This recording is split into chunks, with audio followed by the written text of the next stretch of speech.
I can't wait for Damien walking around with his entourage of guards in the row. Damien is a little bit different.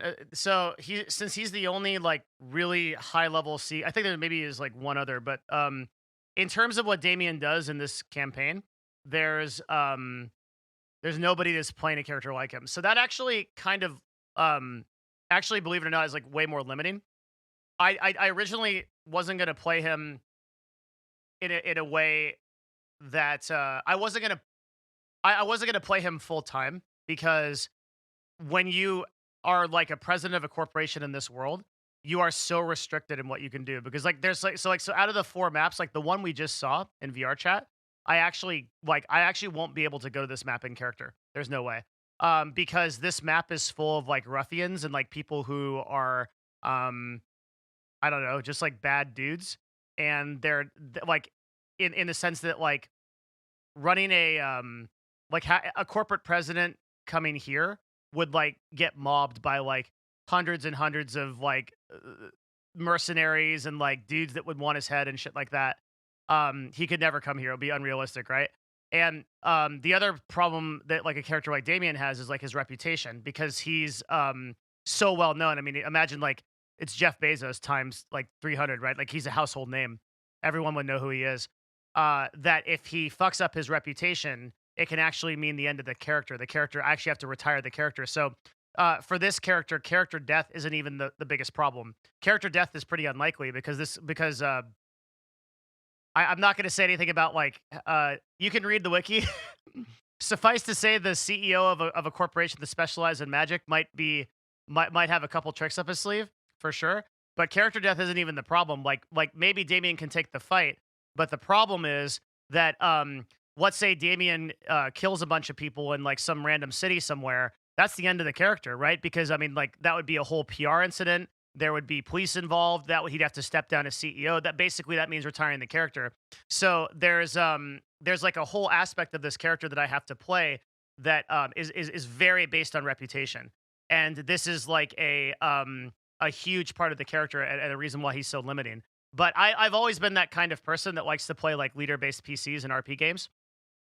God, I just love this backdrop to the corporation. It's so cool. It's so cool. And so his character list is actually pretty restricted. The reason why corporate characters are a little bit like restricted, and particularly leadership roles, they're only approved through Arcadum, is because they're very hard to play unless you have a really good understanding of the universe. And because I've been playing Shadowrun so long, I feel really confident in playing this character. Because these PCs are so powerful. You want to play them not for their own gain, but for the gain of everybody else in the world. You want to play them like Damien's job is to make the world awesome for everybody else that's playing. That's what he should do. And to do that, he should be using his power as a president to like involve players, get players involved, doing things and make the world exciting. He's not supposed to be this god that like fucks everybody up. And I think you have to be able to take your ego out of the role. Like it doesn't matter what Damien isn't like a character that's supposed to be like getting power or becomes more powerful or like pursues things. He's just a character supposed to make other people's gameplay awesome. And that's all I'm trying to do in Calistro. I just want to make people like, whether he's an antagonist or a protagonist, like maybe people hate him and like they want to destroy Talaris or whatever. I've been in so many messages with people that are trying to build their characters in Calistro and just trying to help them kind of like understand the world of Shadowrun and like how it works. And a game like this that's so open needs a lot of like plot, right? It needs like a lot of like importance put upon you, and the way that you do that is um you do it from like a leadership PC. So like for example, I could have a bunch of people like go on a mission to the Undercity and bring back one of those crystals that we were trying to pick up for us to research, right? Just give people stuff to do, and then like maybe people in the Undercity stop them and like they get into like some RP or things like that. I've already been like ever since I knew I was going to play this character, I've been writing out a whole document for myself of all the things that I could get people to do, and I've figured out how to get people to do things from each map. So everybody has like these different like RP opportunities that they can do, and Damien's just involving people in it. So the actual individual power or like whatever for this character is kind of irrelevant because he's just a 100% um leadership PC. Um, I mean, if someone tries to take him out, it would be very dumb. like Arcadum and I built this character so that if I'm just trying to do some RP thing and somebody comes up with like a gun and fires it, I mean that guy's fucked. But but in terms of reputation, like this is a plot pushing PC. He's a PNPC is what we're calling him, which means like he's there to build the story and help the DMs build the story. I mean, but make no mistake, if somebody actually picked a fight with this guy, they get colossally fucked. Like allegedly, maybe he's just a guy that like if you read up on his profile, he's just a magical researcher. He's an academic. Maybe he's just a professor or something. You know, doesn't have any spells. It's all good.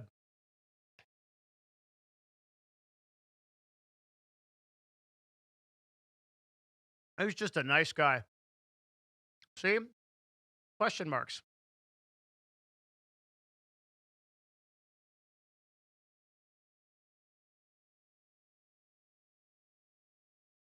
No problem.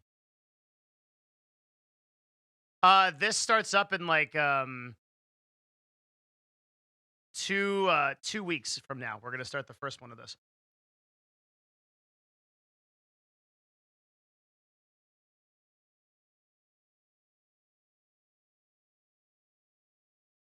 November 27th.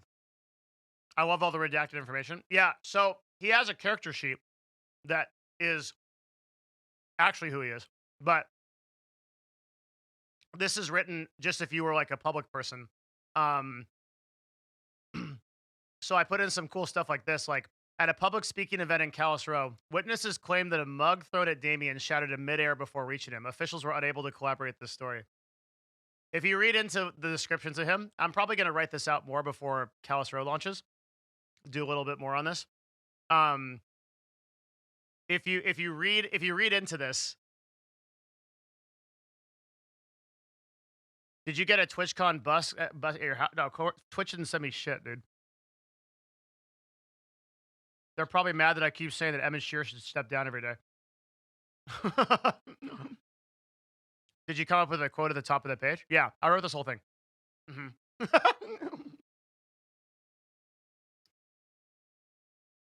I mean, I baby raged a little bit too about them sending the fucking buses to people too. I mean, it's a cool marketing thing, but it's like spend your money on fixing your shit. I don't know. It's whatever. Separate department. Complain about that. Yeah, I wrote out all of Damien's stuff. It's a lot of fun. Hassan said no to the bus because everyone will know where he lives. Yeah, because he's fucking in the middle of LA somewhere. So like,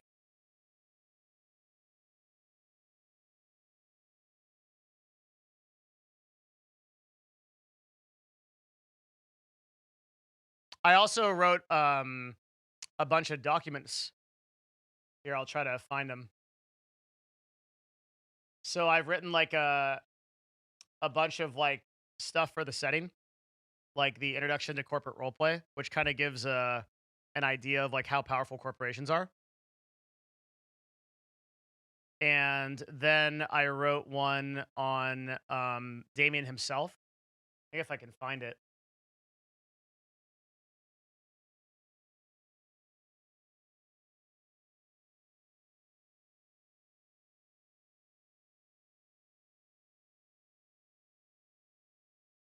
Yeah, this game's gonna be so cool. I'm super looking forward to playing it.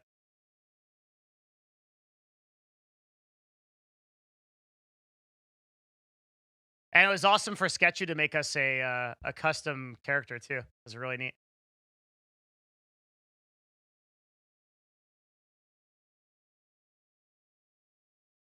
So I also wrote like this, which is called Welcome to Talaris. This also gives a little bit of idea into Damien too, and like what kind of person he is.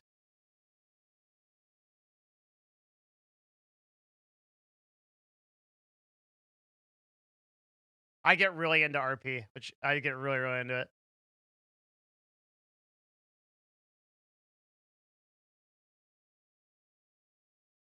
In this world of harsh neon lights and jagged edges, the office before you stands out in its elegance and simplicity. So I wrote this like as if you were a employee coming into Tolaris for the first day.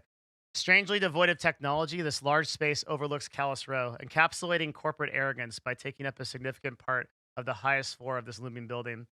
The room is adorned with mystical artworks, strange runes, and a variety of artifacts placed neatly on side tables.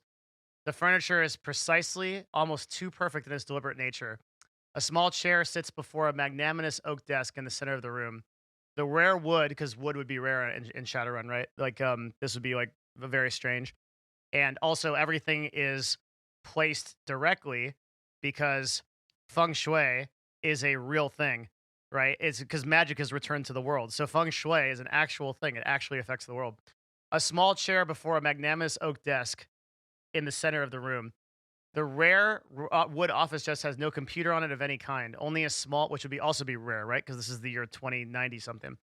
Only a small leather-bound book that the civet man behind it places down in the exact spot before standing. Ah, the new recruit. Good. The room seems to hum with a resonance in the man's voice, not altogether naturally. Or was it just imagination? Wearing jet black tailored clothes, the executive is bizarrely unaugmented, an almost unheard of thing in this advanced age. He carries himself with predatory confidence befitting of a man behind a bulletproof wall, but no such thing exists here. The man appears entirely ordinary. Imagine you are born into a room with no windows or doors. What would you truly know? Only what is your experience of that place? The colors splash oddly around him, his form as he speaks, barely perceptible, as if reality is not comfortable with his place around him. Now you've joined us. You will be shown the door to the rest of the house beyond your room. Your experience will change. What you know will change. He steps closer, walking with the intrepidity of privilege and station. Do well, work hard, and question. Master what we have to teach, and we'll show you how to open the door to the true reality beyond. An eerie professional smile pervades his visage. He extends his hand to shake your own. Welcome to your first day at Tolaris Corporation. The final door awaits you to open it.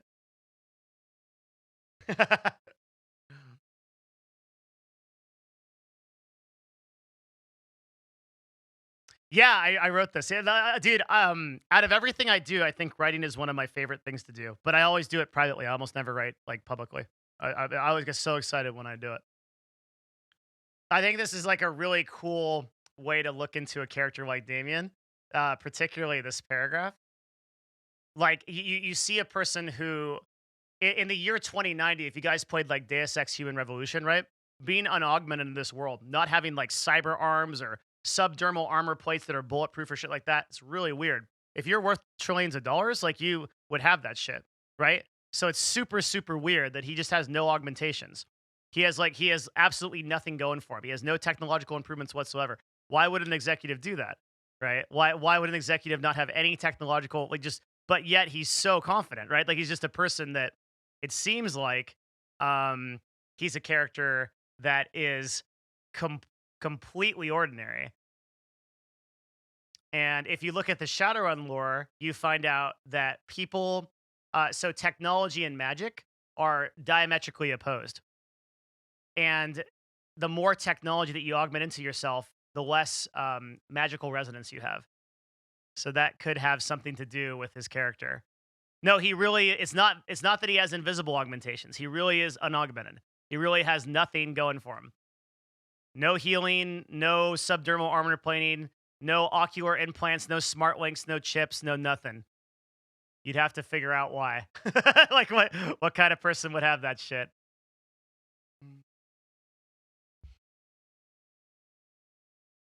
Absolutely no augmentations whatsoever.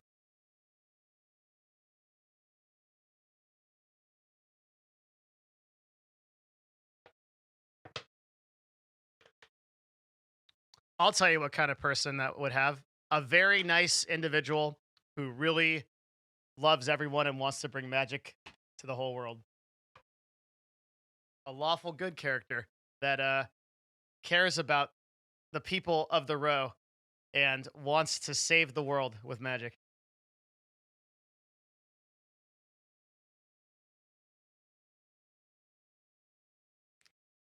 So he's a ridiculously overpowered mage? Nonsense. What? He's just a magical researcher. You can read it in his bio.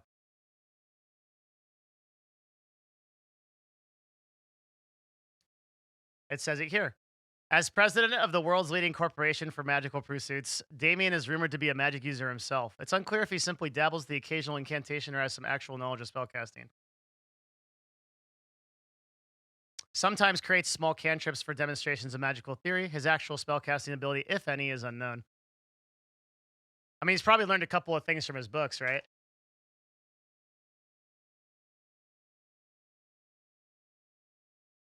Here and there.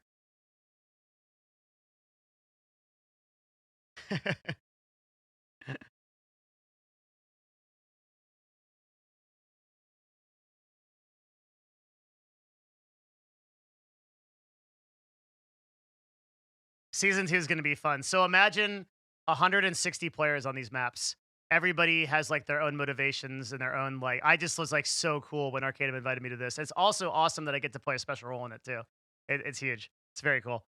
It fits so well because like, man, I would never be able to play a special role in any of Arcadem's worlds because you saw what happened today. If you guys watched the D&D campaign with Wisp, like I had no idea what the fuck was coming on. Like this is an Inquisitor of Ord or whatever, and I'm like, I don't know what the fuck that is. And then like this was like a battle for like lore, and that's why I legitimately felt like I was like, man, I think I'm probably gonna die. But as soon as we got into the talk about the business proposal, I'm like, okay, I'm in my element. We're good. We're good. And it was a lot of fun. It was really cool. I was legit worried. I didn't want to lose my character, but it was very cool. It was very fun. So like I would never be able to play a special character in like Arcadem's world because I just know so little about it. But Shadowrun is my shit, dude. I know more about this than I've read all of the books. I've watched everything about Shadowrun. I've played in the setting for years. I just love it. So like corporate CEO, like that was the thing, dude. Is like I'm so busy in my real life because I'm working 2 jobs and I've got so much going on. Arcadem, like he came to me and he's like, hey, yeah, I've got this thing called Callus Row, and I'm like, okay, what's that? And he's like, well, basically it's this like D&D living world in VR chat. It goes on for 4 hours every Friday, and I was like, dude, I cannot do it, man. I would love to, but I just don't have the time. There's no way I can play in a Callus Row. And he's like, you can be a corporate CEO of one of the megacorps. And I'm like, oh, that's like unzips. Like, okay, I can't do it. I gotta do it. All right, that's it. I'll clear my schedule. Fuck it. Oh god, it's just so tempting. It's so good.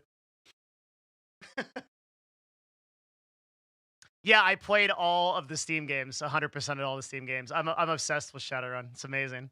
Mhm. Oh yeah, our YouTube video actually is up to like 150K views with Arcadem. The original one that we did. I think it's called Exploring the Hidden World of D&D. So happy about that. I'm so happy that more people are finding him because he's such an amazing person. It's so crazy how he keeps all this shit together. I was trying to find that video. 100, yeah, we're almost at 150 on that video. It's great. A ton of people found him that way. Absolutely awesome, man. I love it. Is this VOD going to be up on YouTube? Yeah, of course. No worries. Everything that I do will be up on YouTube. Occasionally we have a problem with copyright because I don't totally understand the copyright system yet for YouTube. So sometimes a video doesn't go up immediately. But if you do exclamation mark VODs, oh, that might not work right now because I don't think we have our bot up. Let's put it up. Chatbot.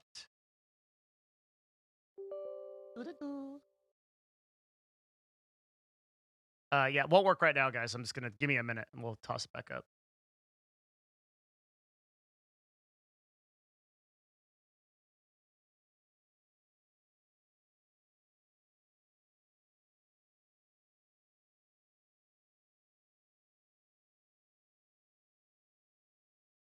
Did you say you and Arcadem are possibly teaming up? I'm not gonna announce anything officially. Suffice to say that The merch campaign for Arcadum is in our hands. I am leading the project in our agency, and you will not be disappointed.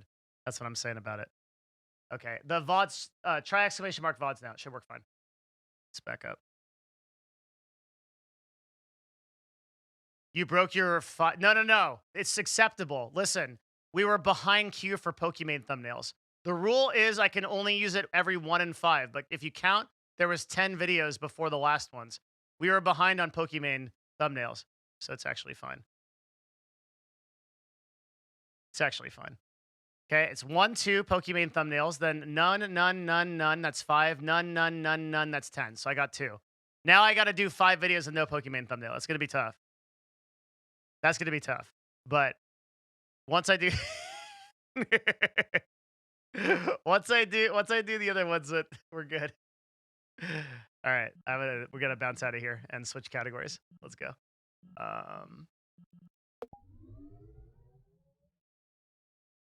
Yep, now it's time for the Amaranth thumbnails. I have no rule against that. Okay, hold on.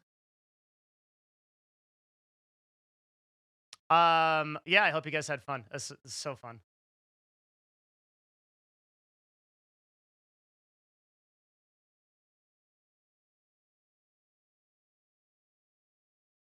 Huge props. Huge props to the people that are making those maps. Sketchuk here. They're insane what they're doing. Actually super cool.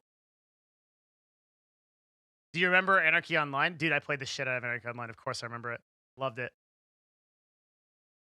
Super fun. Link me that video. I'm gonna eat some. Let's watch that video of I spent a week in VR. Sounds crazy. Week in VR? Raxif linked it to me. Is it this video?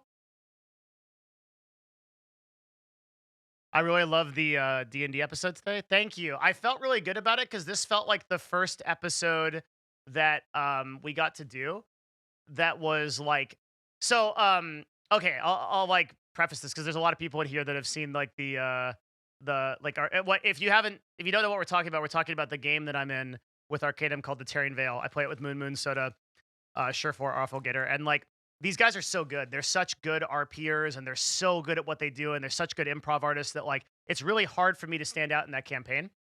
I don't need to stand out. It's like it's fine that I don't. I'm just saying that like sometimes I feel like I don't really matter to the campaign or whatever. And so particularly 2 weeks ago, I felt like that a lot, and I didn't feel like I really like contributed at all. So I spent that week and I took a lot of time to like kind of figure out how Wisp should be and like how she should act as a character. And then Vigor as well. The Vigor's incredible. Like he's unbelievable. Like Vigor is a guy that if he started streaming, 8K, 10K streamer like that, like bam. And so episode 5, I was feeling really bad because I was like, man, I just feel like I don't matter. It doesn't matter. At episode 6, after I'd spent like a week thinking about the character, it was like we had that shopping session. We did like a bunch of fun stuff. I was like, fuck yeah, I'm back in it. Felt really good. I felt like the character like really made an impact and like her RP was really good. I really care about good RP. I'm a big RPer. I hired a voice coach for Wisp. That's like how crazy it is. And we're basing her off of I'll tell after the campaign's over. I'll say who we based her off of, but I really care about it. So then episode 7, which is this campaign, it was Arcadum. One of the things that Arcadum is so good at is he's able to make every character feel like they matter. And that's what he did today with Wisp. I felt like I actually mattered a lot. Like that what the character did was impactful to the story. Like not only did like you get a level up, but we also got like an ally. It was really cool. So I really feel great about the campaign. And eventually once I'm offline today, I'm gonna write Arcadum a thank you letter. I'm just so happy with everything he's doing.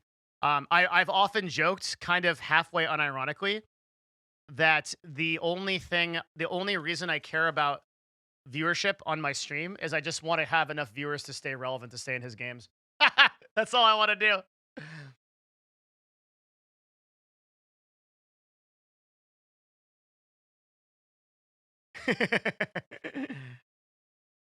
You convinced Arcadum's favorite character to be an ally today. Was a sick day. That's awesome. He would have killed you 100% if you said something wrong. I feel that, and that's why I think it's such an incredible campaign. And like, I kind of like sat back and I thought about, okay, what are the times in my life where I'm in the most trouble, right? Like, okay, I'm in a situation where I have to explain something, and I'm in so much trouble that if I like, how do I get out of this? The way you do it is you just tell you just literally say the truth. Like, speak the truth 100%. Everything you understand, because you bullshit that person and it goes back on you. You're fucked. So that's why I decided to do it that way. Um, like I was like, okay, there's there's no way that I'm going to be able to lie to this person. There's no way. If I just did a bullshit thing, like, yeah, we're part of a circus as a business proposal, we're good, and that it worked kind of.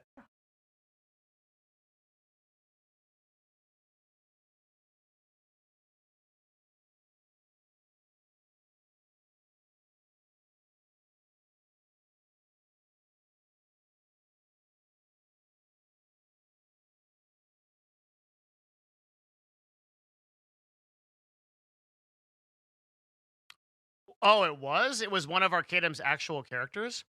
That's actually insane.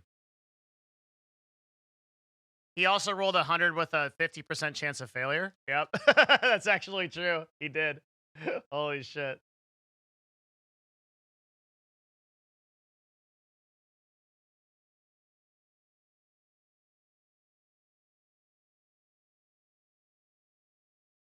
I really appreciate that so many people love Bliss because the first couple D&D campaigns that I played on Twitch were really a difficult experience for me. I got a lot of hate mail, and I get these pages of emails, people hating me. Um, I now realize it was because of the community that I was associated with, because Arcadium's community is fucking amazing. In fact, I don't think I've had a single negative comment about Wisp, and I really care about the character, so that matters a shit ton to me. Um, I just really appreciate it a lot. Also, the artists. I don't know if the artists know this, but I save every single picture and attribute it. I have a folder. I'll show you. Um, Literally every picture that is ever done for Wisp, I save every one of them off the chat because I'm so appreciative of them. And there's some that I just love, like this one. Oh my god, that is such a good picture. Isn't that incredible? So good.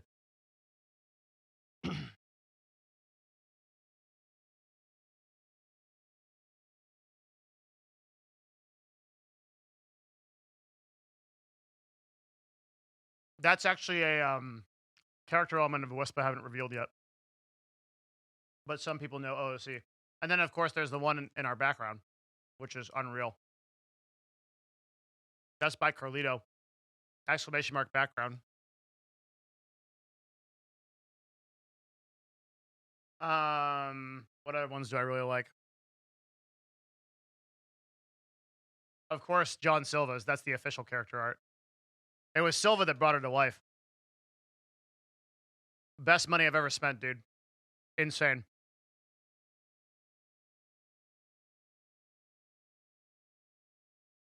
Yeah, if you're just joining us, we're talking D&D. We're running a late night stream. We're gonna watch. We just got over 3 hours in VR chat, so I'm kind of decompressing, and we're gonna watch a VR video in a minute. This is basically Friday night chill. No business talk or anything like that. We're just hanging out.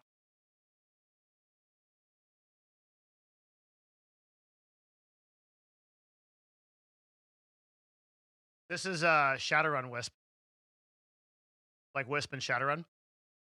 Super super cool. D&D is a banned chat term. It used to be. I unbanned it because everyone's so cool now. Dude, that's how bad my other sessions were. I had to ban talk about it because it was so negative. People would come in. I get hundreds and hundreds of comments about how I was like role playing my characters wrong. I get these nerds that would like send me emails like, excuse me, the most efficient use of a level 2 spell as a wizard is not, in fact, suggestion. It is, in fact, mirror image. And here's the 6-page reason why. It's so stupid how you play your character. It's so dumb. And and then I would like for my dwarf, I played a paladin named Flintheart who was an Oath of Conquest paladin. I get these long ass messages on Twitter, and it would be shit like, huh, clearly you're not really role playing an Oath of Conquest paladin if you run from a fight. What a silly thing that you would do that. As like we're running from like a fight with like 3 level 9s in it. We're like level 2. And like like people just write these fucking like scathing like two fucking like your Oath of Conquest, you're not conquesting. What is it? It's like, dude, I'm playing a dwarf in a video game, okay? I'm playing a fantasy dwarf that doesn't exist. Can you just chill? Like, what's going on? Why are we doing this? Like, literally just super hard gatekeeping, man. And it fucked with me because it was I really put a lot of heart and soul into my characters. But with Arcanum, everything's chill. The Critical Role community, if you guys are in that, Critical Role's this game. That's the very popular D&D game that gets played on Thursdays on Twitch. Gatekeeping is super bad there.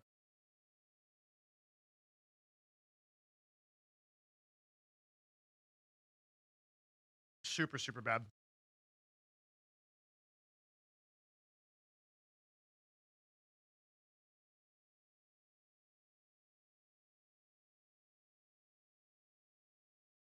The backseating Dungeons and Dragons is like, what are you doing, man?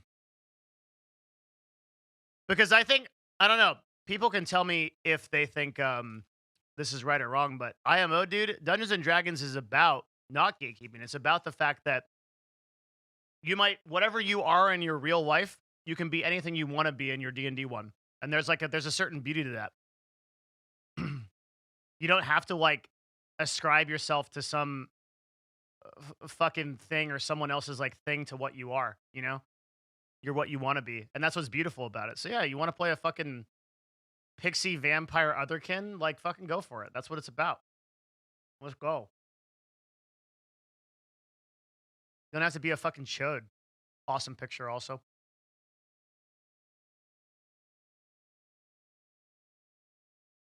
I think D&D is like it gives a lot of people confidence. I've had a lot of people tell me that.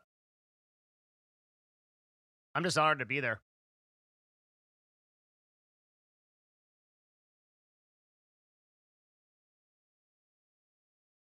D&D is about perfect RP and making zero mistakes, locking yourself in a creative box, only playing one. Yeah, like okay, those kind of players though, and like those kind of players that are like, every character I play is a human variant fighter that takes polearm mastery and great weapon mastery. I clearly dominate all of my attacks with 6 rolls and immediately defeat all of my enemies. Okay, look, like also there are some like campaigns that are entirely dedicated to that, right? And like, okay, like but like when you have like dedicated RPers and they run into those people, it's hard. I would much rather personally it would be about roleplay. I love this picture too. It's very cute. Excuse me, Sentinel allows me to attack an additional time after my other 6 attacks. I can't even do it. I can't deal with it. God, I just hate playing the game that way. But there's no right way to play. Like right, like it's like if there's 6 players and a DM that want to get together, do some fucking hardcore min-max grinding shit, fucking more power to them. Let's go.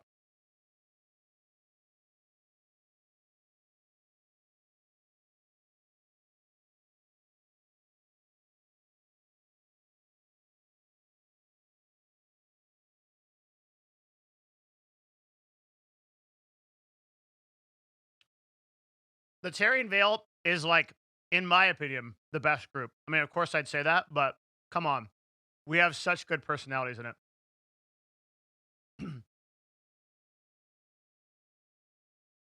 Oh, is this me casting spells? Okay, so with my voice coach, we were trying to cast spells. So we do the reverb.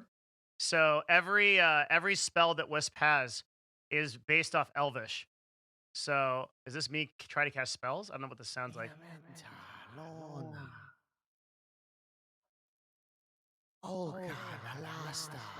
Yeah, this is me practicing spells.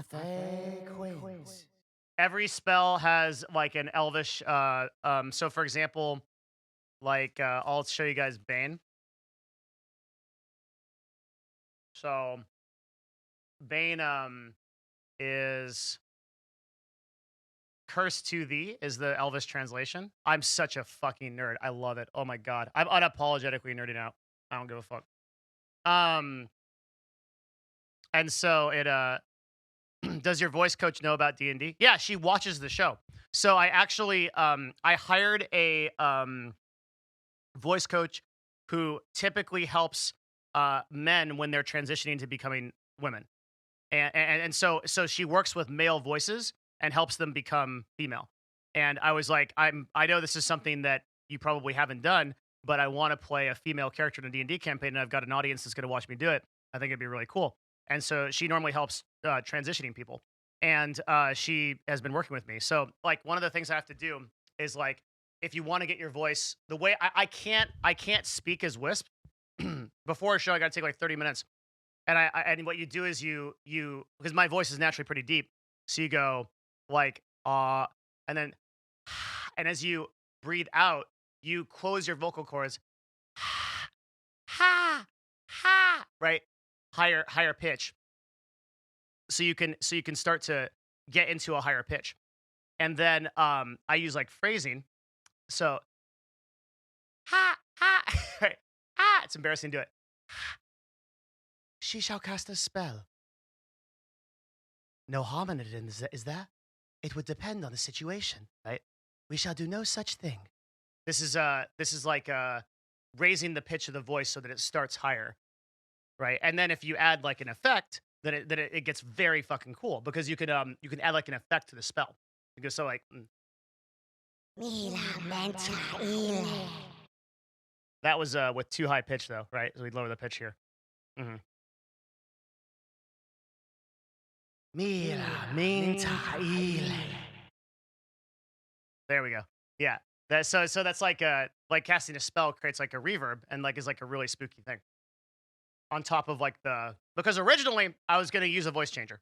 And I was like, okay, I'm gonna use a voice changer and it's and like I'm gonna just like deal with it. And then it was Raxif in our community who he was like, dude, I think it's gonna be much more rewarding if you actually practice the voice and you just try to do it and don't go with a voice changer. Because I was actually fucking with a voice changer with him. I downloaded all these programs. We have a studio here. This is an office. Because my other job is I run a agency, so I have access to all this fucking cool shit. And so we were like setting it up so that I would have like a whole studio of like voice changer setup thing. But we decided that we would run like after Raxif inspired me on that way. I was like, yeah, fuck it. And I got a voice coach. And then I decided like I was gonna do it that way. And like so it's been, and he was right. He was 100% right. It was so much more rewarding to actually do the voice and to learn it from the ground up. It was really neat. It's actually, dude, but okay. I'm just gonna tell you, we got that voice changer so close. I would never trust, unless I see the girl, I ain't trusted it. And you shouldn't either. On the internet, you never know. I telling you, man, now that I know what that technology can do and it can exist, holy fuck. You could take a guy named like you could take a guy named Bob and that's gonna become a dude named Molly. Like I would not trust it. Oh my god. It was actually insane. I can't show you because it requires a lot of different settings and a lot of shit to set up. But it is like you can imagine, okay, if I stopped like here, I'll like okay, so I'm changing. Watch this. Hi, how's it going? See how I changed my pitch? And if I keep fucking with this, it's gonna sound different. And then I can keep doing this until it sounds exactly like a female. Or I could sound like really low. Or I could go very high, right? and like you can imagine you can fuck with this enough that you can get it to the point where you sound exactly like a girl, especially if you're messing with your pitch a little bit. And it's spooky. It's fucking crazy what we can do in 2020, man. I'm just saying, if I ever want to get a lot of gold in World of Warcraft, I know what to do.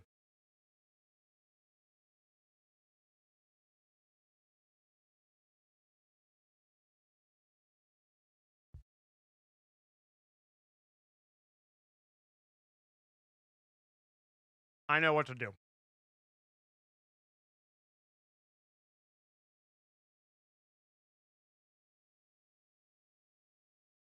Eve people know how to FaceTime. Yeah, dude. Okay. Nobody at Eve Online. If you're like, hi, I'm a girl and I'm brand new to EVE Online. I'm just trying to figure out how to fly some spaceships. Could I have some roles in your corporation? Like, no, dude, we are fucking have. I have a fucking radar for that shit. It's like beep beep beep beep beep beep. And I'm like, no, I know you're just after my shit. Fuck you. I know that shit, dude. There's no way I'm gonna fall for that. EVE players are the most distrusting people in the universe. I've had girls tell me when I'm talking to them, they're like, why are you so distrusting of everything? And I'm like, I played EVE Online since 2004. I don't believe anything is real. Citation needed, dude.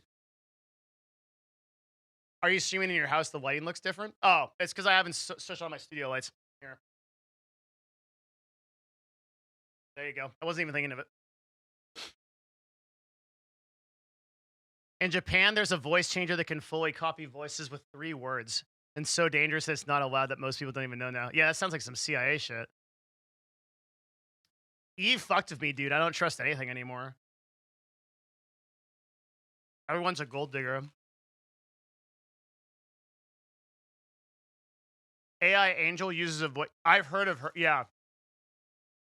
So much so that this is a dude, but so many people believe that's not.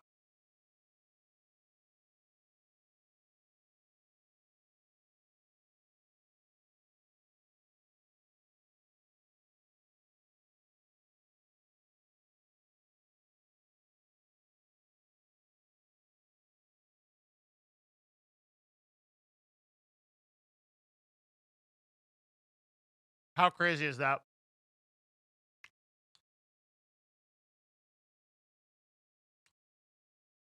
But I'll show you one that's like, here, I'll show you some crazy shit.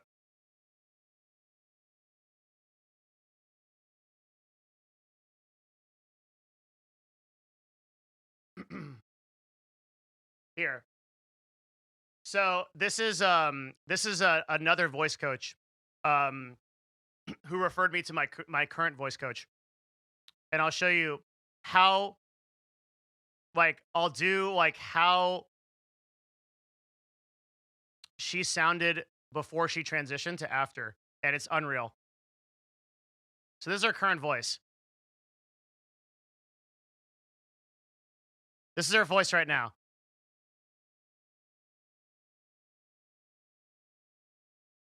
And then she'll do it. So this is her voice before she transitioned.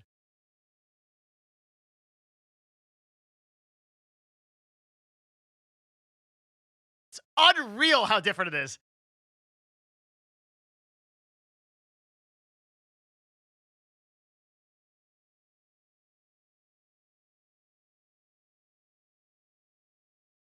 How fucking crazy is this?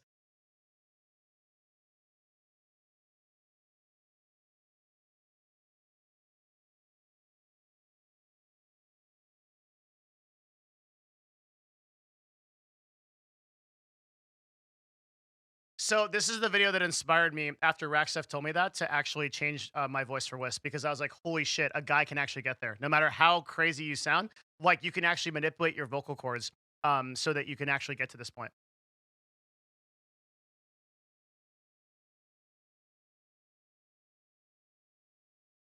It's so unreal.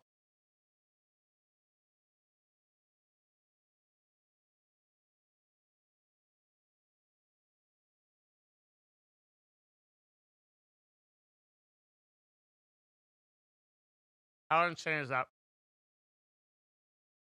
Amazing. So it is possible. Super cool. Um, I'm in the process of changing my voice gradually for Wisp. I don't want to change my voice. I love how deep my voice is. Actually, I already did a lot of work to get myself here to this like voice that I have now. So I don't want to change it. I'm just saying, for my character Wisp, I was inspired by that so that I could play a more female character. That's insane. You can totally change your voice. Yeah, if you want to. Oh, it works the other way too. If you've ever felt like you have like a very high pitched voice and you have like and you don't like it, like you feel like you're just like maybe you just sound too feminine to be for a guy, you think, you can change your voice to be much deeper too. So you can change your voice to be like way deeper and way more resonant and come from your chest and like it has more power, like a radio voice.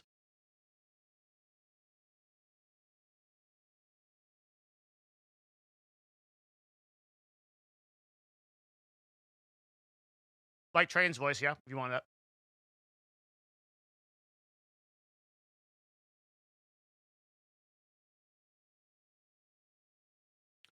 I might have moved past the topic, but have you got any memorable stories from Eve getting bamboozled by fake women?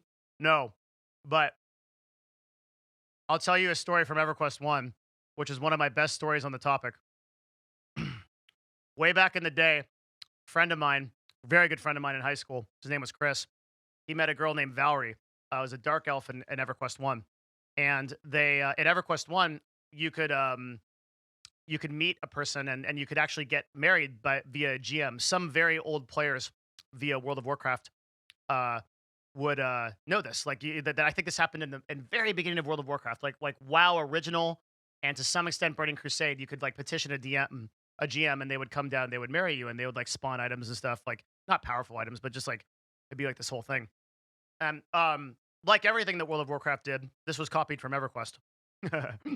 So in EverQuest, MMOs came from MUDs, and so everything was very like RPE in EverQuest, and they would have all these like events and things you could do. One of them was like marriage and things like that. So my friend Chris got really into this Valerie girl, and they talked on the phone. I talked to her on the phone several times. 100% a girl, like no problem. She talked like a girl, acted like a girl, everything. Like a lot of people are thinking they might know where this story is going, and they don't. This is a really crazy thing. This made me rethink my life. So they went on like this for 2 years, and about a year into it, they got married in game, had a relationship. They were doing all the cybersex stuff, like they were like into it, you know, just like in a relationship, long distance. They would call each other on the phone, everything.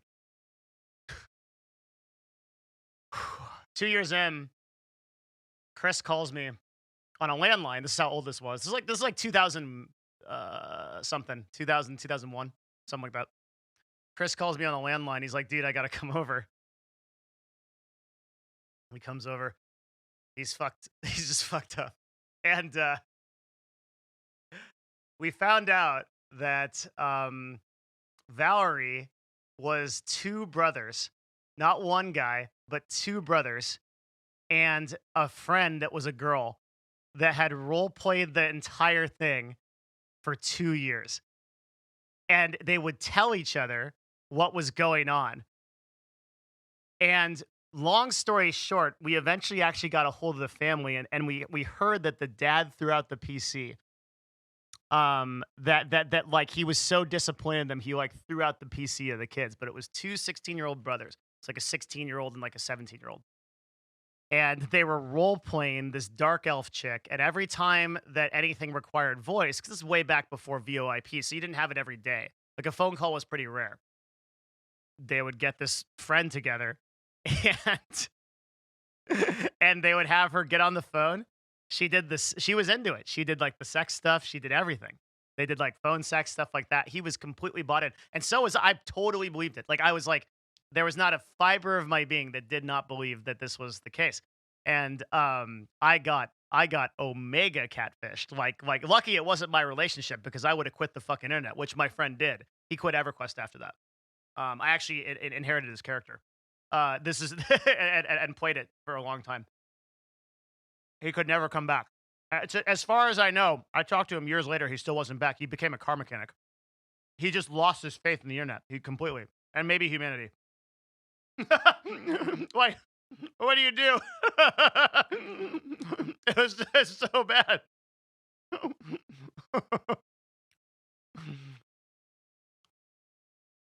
was just insane, man. Ah, it's a good story. Oh, crazy. No, I haven't talked to him in years and years. No idea what he's doing. It was fucked.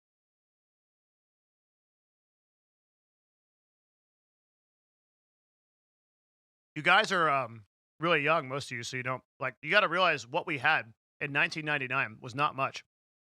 There were no voice servers really, not ones that were used consistently. We were basically using a little bit better than 56K, like just like right around then was when broadband started coming in. Broadband was fucking amazing. That shit was sorcery. What I used to do is I used to hack AT&T accounts allegedly, and I would get a TCP IP connection was a little bit more stable for 56K modem. This is the kind of shit where like my mom would pick up the phone and it would interrupt my internet on a raid, and I would freak the fuck out. I would like just like lose my like, mom, put on the fucking phone. I'm at a raid. I'm disconnected with that kind of shit. Like, right, I was like losing my mind. I was so bad. Then when we got broadband, I was talking to my dad every day. Dad, give me a cable modem. And he looks at me and he goes, son, you don't get rich by writing checks. And I'm like, it's $40. Get it. Holy shit. You know you want it. He's like, he said, and my dad would look at me and be like, Devin, every time that you make me spend money, I bleed a little bit. I don't like bleeding.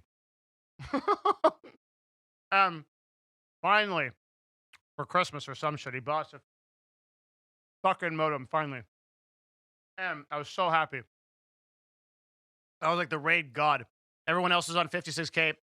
Always, everyone else disconnected because they're baddies. And I never did. I was like a fucking god after that point in time. I was so happy. But yeah, back in the day, dude, you didn't have reliable like voice chat or anything like that. You had like IRC, AOL, if anybody remembers that shit, was a big thing. And you didn't really have like super reliable connections or anything. So like there wasn't really a way to just like these days, it's pretty hard to fake unless you use like a voice changer. You're really smart about it. You can fake being a girl, but generally speaking, like a dude will generally, I think dudes will, at least you should do this, man. If you think you've got like a girlfriend on the internet, just remember Devin's old story of the two brothers, man. It's like a Zen proverb, man. Like, just make sure to check that one out. I always check out the girls that I'm talking to on the internet. Can't be sure. But it's hard to fake these days because we've got Discord, we've got all kinds of fucking shit. They'll just, we'll just be like, hey, turn your cam on. Like, and then like, dude, any girl that's on Discord that's like, oh, I'm not going to turn my cam on. I don't like to. I'm shy. Nope. You're a dude. 100%. Dude until proven innocent. That is a dude. Dude alert. 100%. You're a little VTuber named Quinoa or whatever.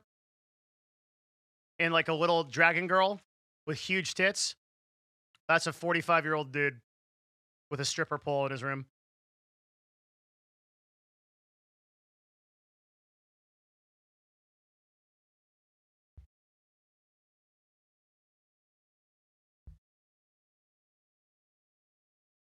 Hurts, doesn't it? Oh my god. Oh, is this the original login for it?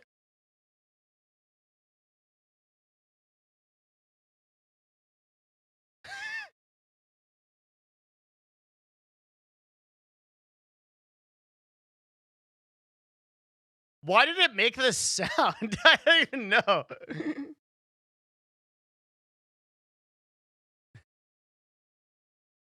This shit was my jam.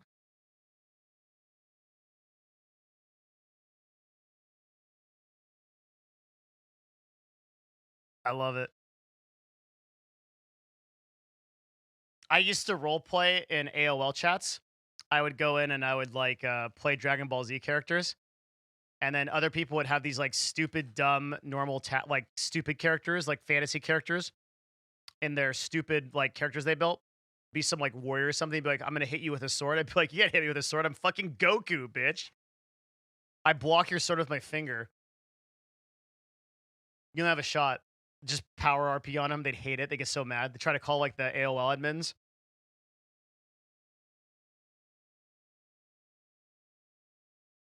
Like, all right. How do I set up my new Chrome tab to show a nice clock and cute quote like yours? It's called Momentum. Chrome by default, if you open a new tab, it adds all these little tabs here, and I fucking hate it because it makes me distracted. So what this does is like you can type like, I made this smile, and it will come up as a like little quote or thing that you have to do, and it can be like a checkbox, and it's just like a little thing. You can set it up. Yeah, God modding, dude. People got so mad at me, but I was like fucking 8 years old and like just coming in like Coming in hot with the God mod Goku RP. Yeah, it's nice wallpapers, good feeling, good vibes.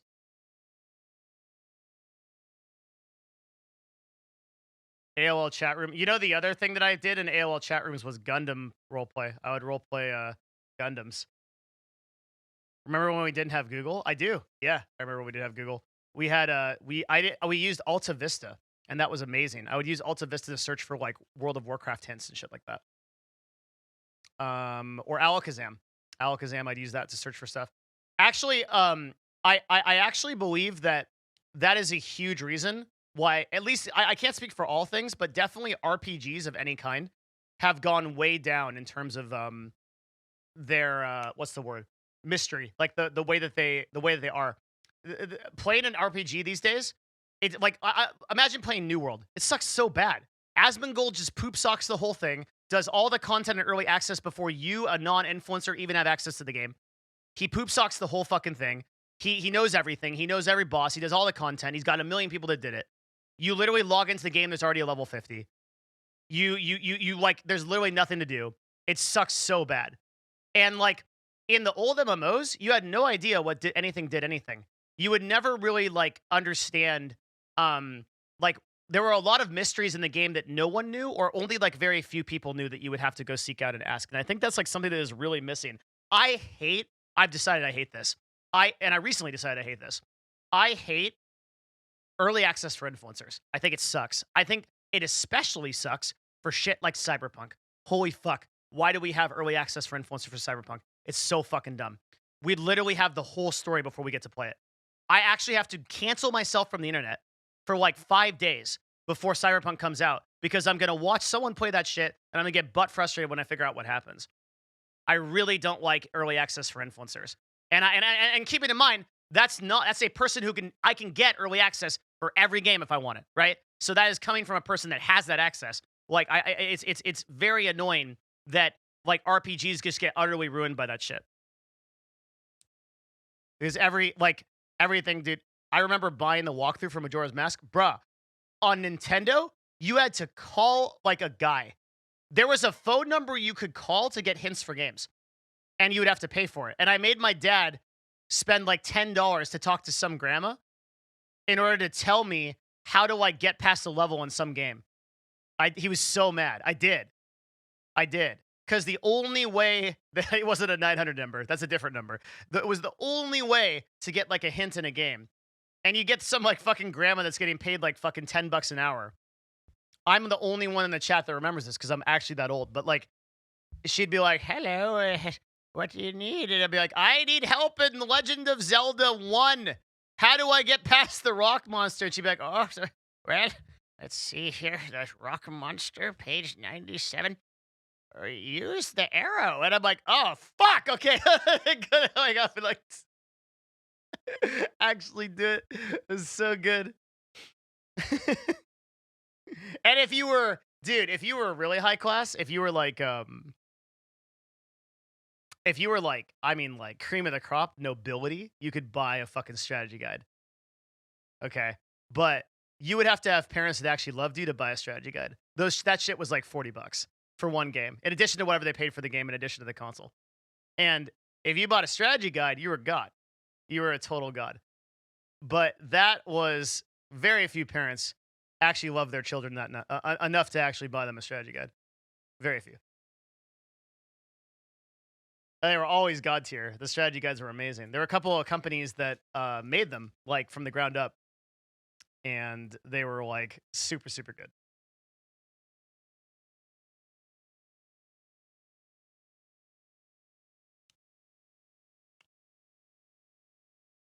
I remember buying the Final Fantasy strategy guide with allowance money. Yeah. Brady Games, yeah. Google ruined everything. Google ruined the mystery of things.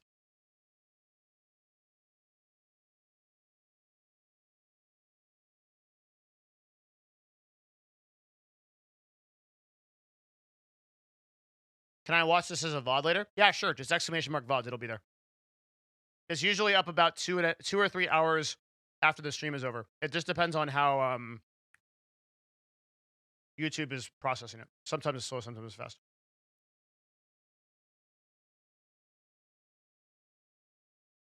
Depends. What time is it? Fuck, I don't even know. Oh shit, it's 11. But I got nowhere to be. I'm fucking single. I don't give a fuck. I'm here with you guys. Let's go. Got no family. What kind of sandwich is this? Turkey, bacon, avocado.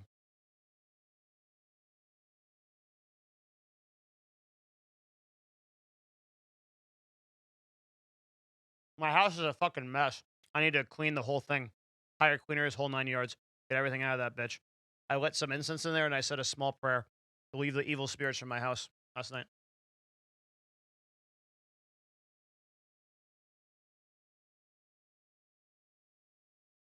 And I felt better. And dude, this morning I just slept. Normally it's loud as fuck in my house. I slept for like 12 hours. Totally silent. I said, he said a prayer for the evil spirit of DMCA. Yeah. Hi, I just started YouTube a month ago and I came across your content. It's helping me out. Thank you. That's awesome. You play Magic? Are you going to be on the podcast tomorrow? Hell yeah. Of course. Of course, of course, of course. Train and I moved it because Train was fried since he did his like 30-hour stream memes and I was just not in it, dude. That was the day that I was kind of officially getting over a bunch of stuff with the personal life situation. I was actually pretty fucked up yesterday. You might not have been able to tell on stream, but I was not doing too well. I was hiding it. It's all inside. All inside, but doing a lot better today. The Buddhism book you recommended was Siddhartha. That's not a book about Buddhism. It's just a story.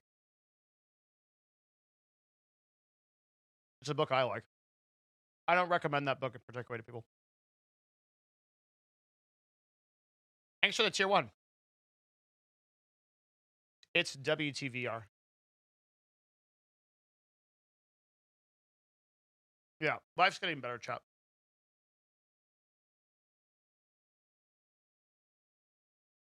He didn't really do this, right?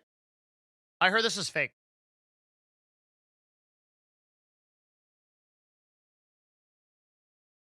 How? If you're just joining us, we're just chilling, dude. We're just we're having a chill Friday night together. It's a little bit different from what we do normally, which is cover industry news. We're fucking around.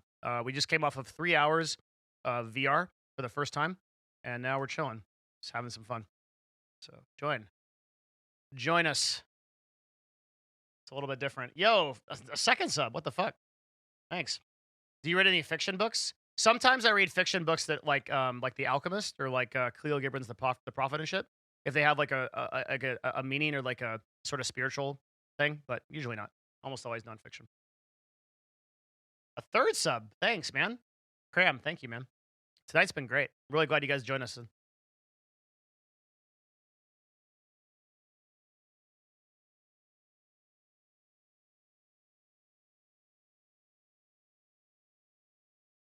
It's gonna be a pair of glasses.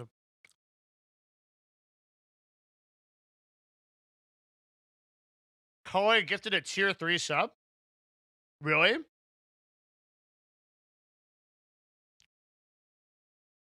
Wait, how do you shower?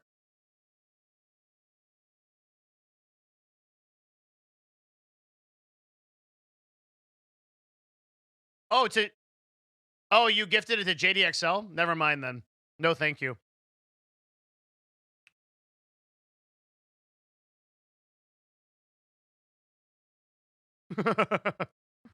Blizzard Girl, thank you.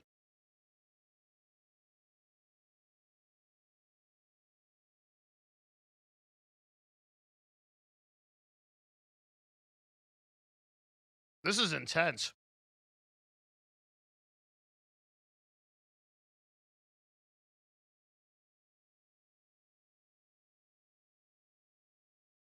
How does he cook?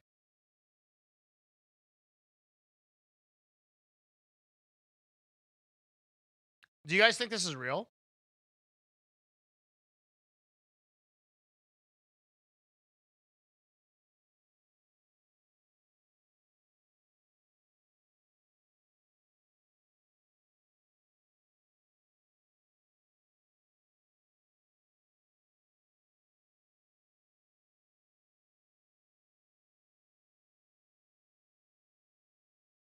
That thing comes off when he's taking a dump.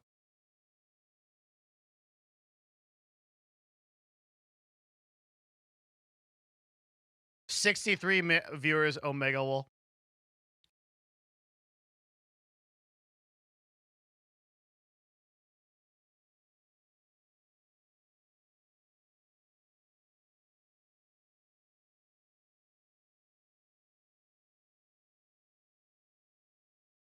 This is dramatized, dude.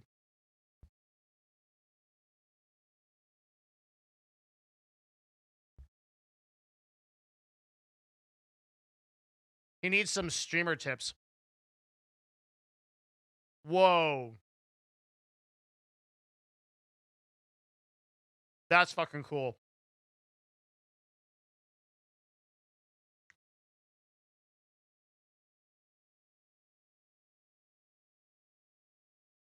This guy must be single. I know, because this is my life now. Literally get off stream and talk to no one.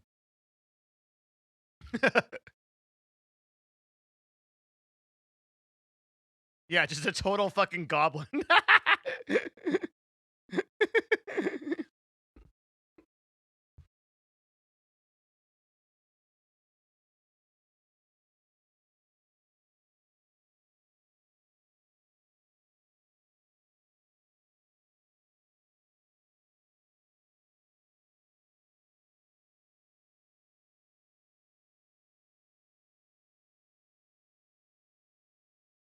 How would you even find the toilet? I mean, you just literally just use the toilet in VR, duh. How long do we get till we get nerve gear? Probably like 10 years, 15 years.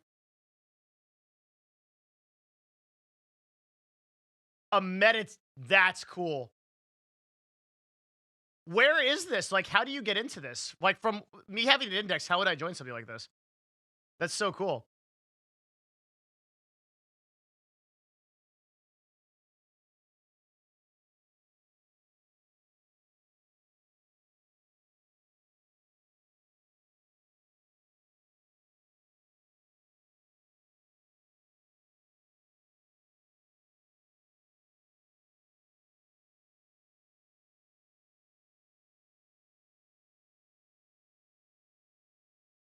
How would you know what distance that is?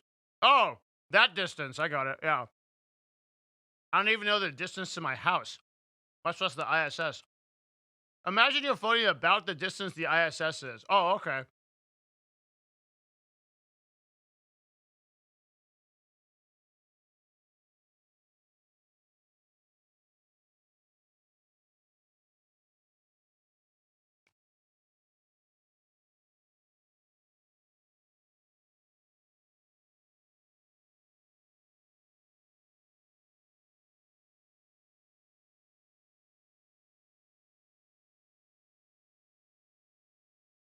I feel 100% good now. No more VR sickness at all. I'm feeling fine. I feel like I could do it again, but I'm gonna do it tomorrow, like for 30 minutes. I won't push it. I'll download like a VR game and wander around or something, or just fuck around in VR chat. Follow a hedgehog or something. I don't know.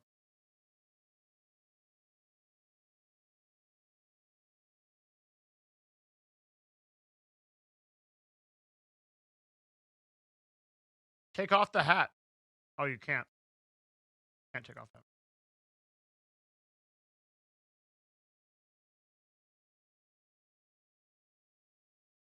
Let's go.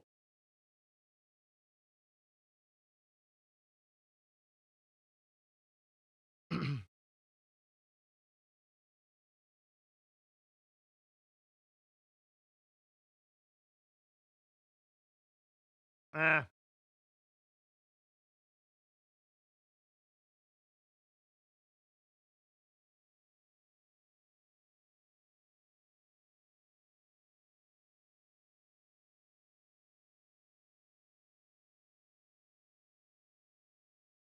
I feel like VR porn could fuck your life up, no cap.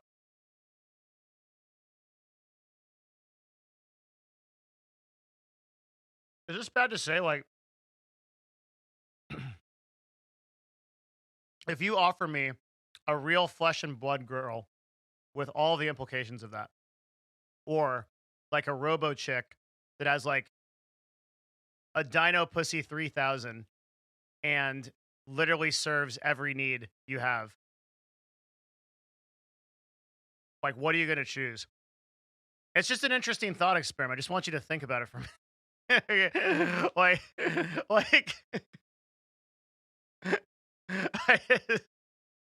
I'm just saying. Like, like it's just like just gotta like you gotta think about it a little bit, you know? I don't think chat needs to think about it.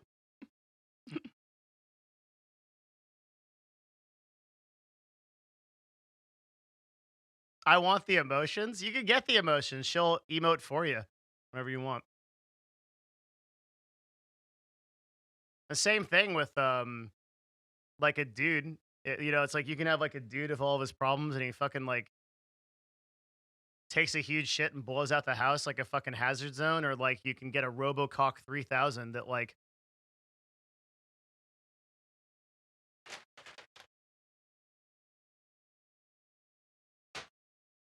it's worth some thinking, man.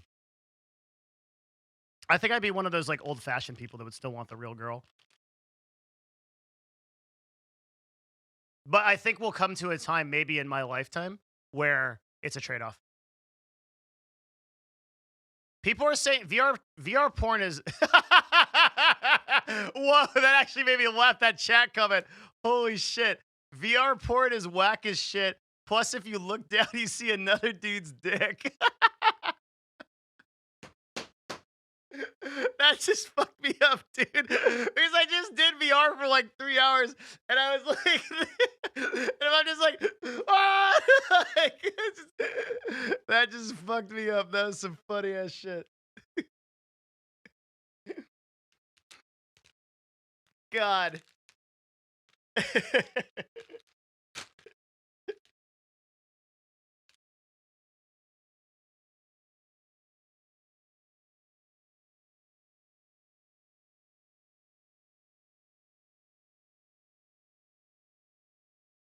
I love how Rob actually watches videos with his like people in VR. That's so cool.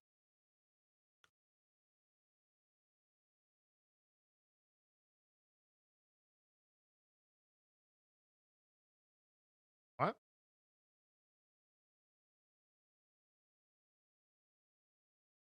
Look down and see another guy's dick. How do you know?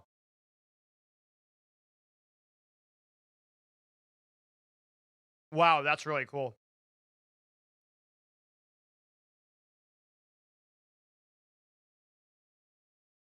What?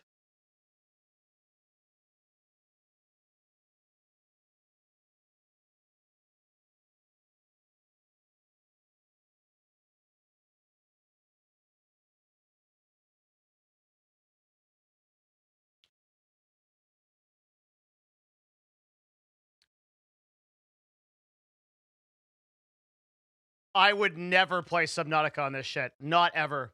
Never. You could never pay me enough. I'd rather have Chinese water torture.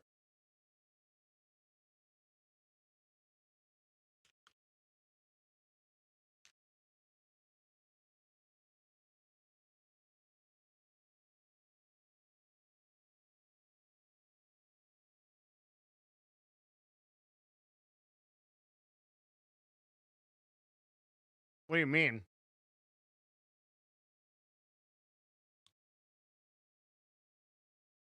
Buying that robot treats costs $5?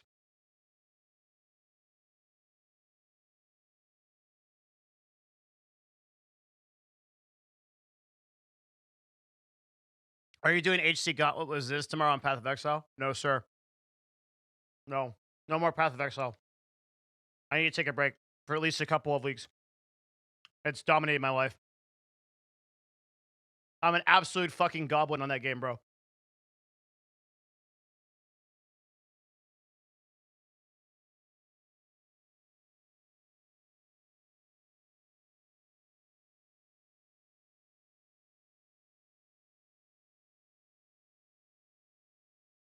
This is really crazy.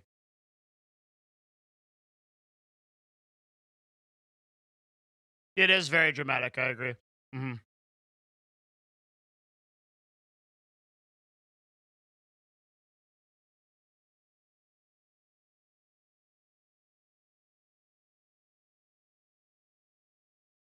It's very dramatic. But this is what YouTube wants. I now dream in virtual reality.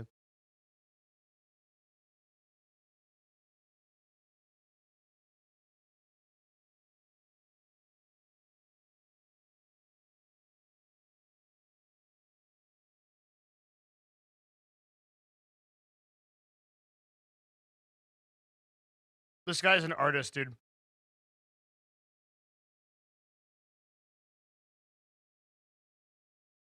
Never tried VR. Is the actual quality comparable? It's pretty close if you get your settings right. I mean, I was really amazed by how close mine got on my index today. It was really something.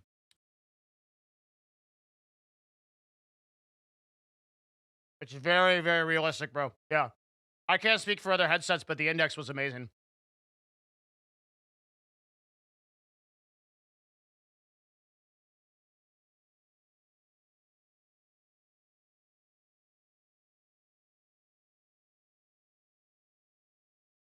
We're just chilling, bro. I have like 70 fucking videos about DMCA on my YouTube channel if you want to watch them.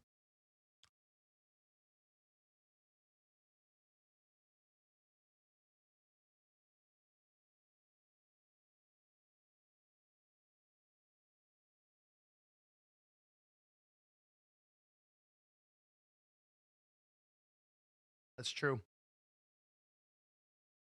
So Google Earth VR is a thing.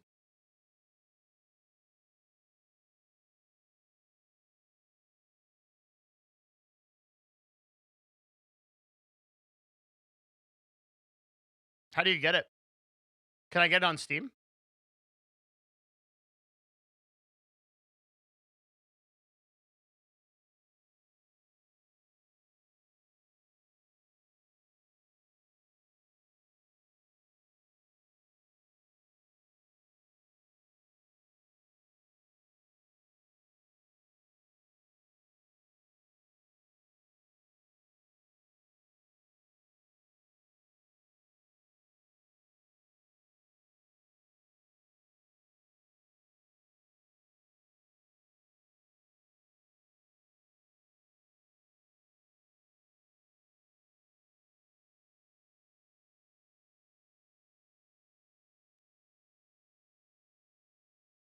I just don't know if I believe that he did it 24/7. Unless he streamed all of it, then maybe.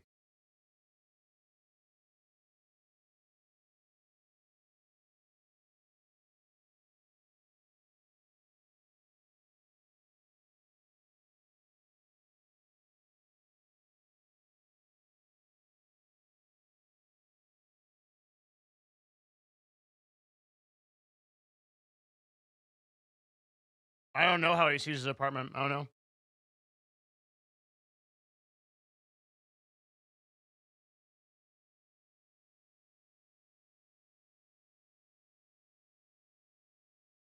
So my marketing brain can't help but comment on this. Every single time a new medium is created, there's a new opportunity for like huge fucking people to come out. Like if you imagine like when Twitch was coming out and people like Soda Pop and were in their Genesis and now are like these like our XQC are like these huge fucking streamers. That always happens like whenever a new medium comes out. And there will be a medium that like allows people in VR to be these like mega influencers. And maybe it gets broadcasted on Twitch or maybe it gets shown through YouTube. It's a really weird thing. It's really interesting to think about. Like, yeah, so someone in chat just said like TikTok. Like TikTok's a perfect example. People that just became gigantic because of a pretty much brand new thing. There's always an opportunity for people to be like for new people to come into these genres. It's pretty cool.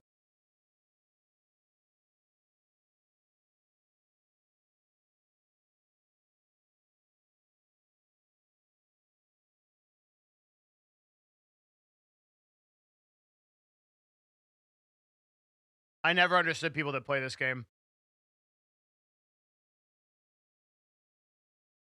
This is like those people, like Austin, that play flight simulators for 8 hours.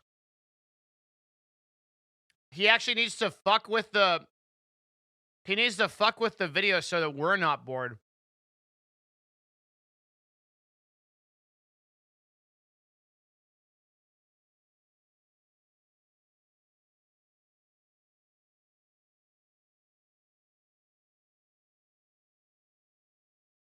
How does Desert Bus crash? What crashed it?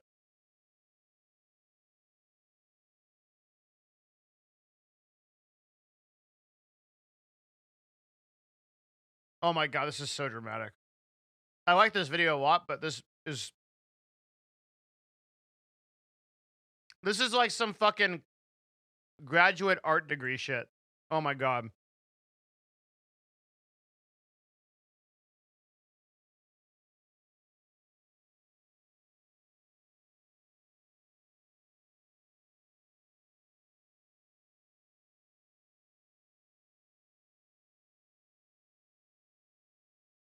So you fall over.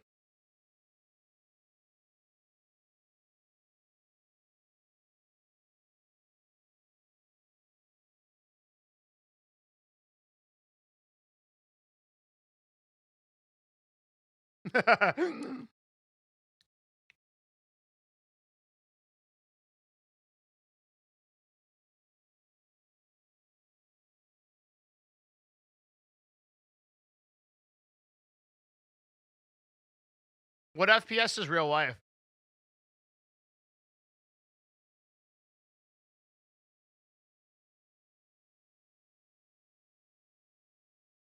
No way it's 24. No way.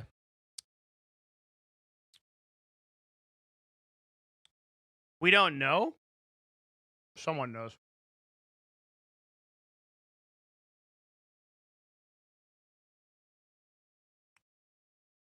There. That was so easy. Why can't you guys Google?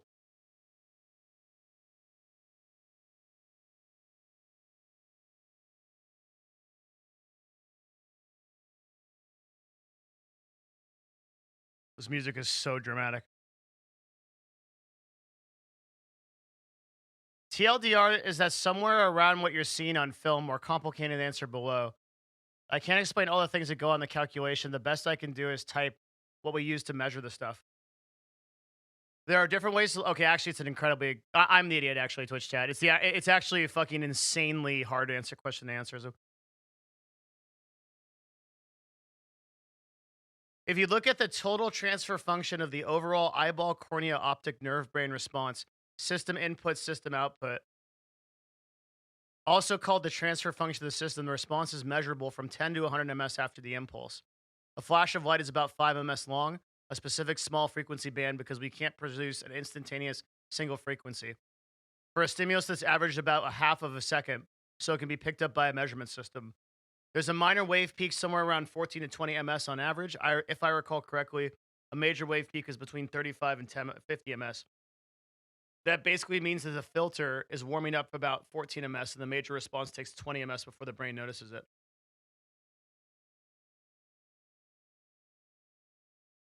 It means the maximum number of frames the brain can process is about 200 to 285 a second for just a few frequencies of light. The number of frequencies you see even in a black and white film are much higher than that, on the order of thousands. Like any linear appropriate system, the overall transfer function phase time delay is dependent on the bandwidth of what's being seen. It's also predictable based on age, how much damage is being done to your eye-brain interface.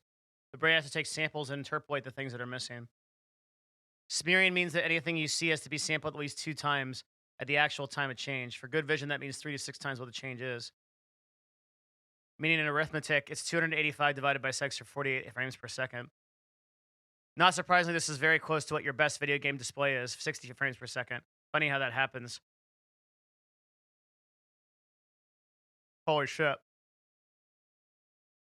So it's 285 in some frequencies and basically 48 standard is the very short, like, unappropriate answer. So when I was seeing the VR chat at 60 FPS, and then I went from that to like 10 FPS, and like my brain tried to calculate the difference, it fucked me. it like completely fucked me over.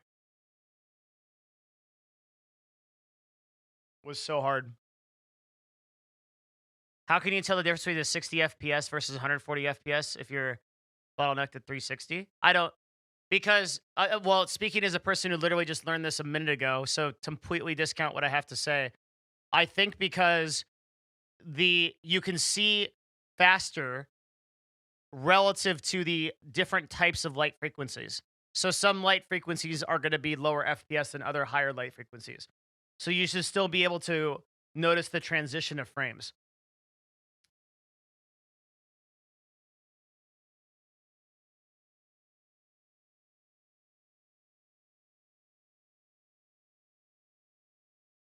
Well, I don't know. Could closing your eyes and sitting down when you have a lag spike fix it? That's what they said to do, but sometimes if you don't know VR chat that well, you don't know when you're going to get a lag spike.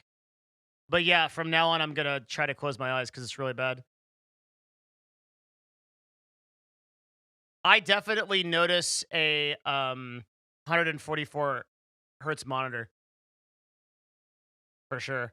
But also, I don't know if hertz are the same as FPS. Oh, dude, this shit gets fucking crazy. We need like a frame scientist to figure this shit out.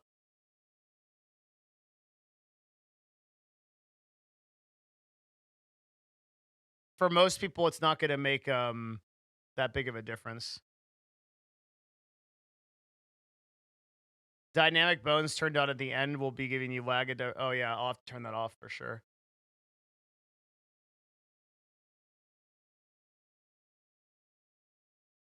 Dynamic bones sounds like a good name for a band.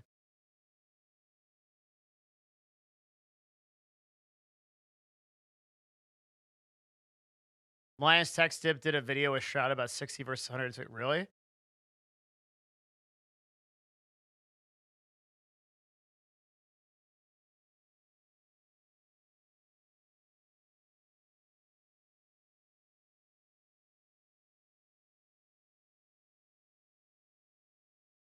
This is 30 minutes long.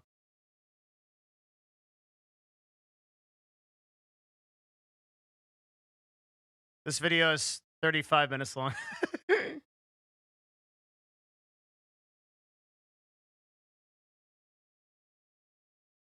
Shrewd!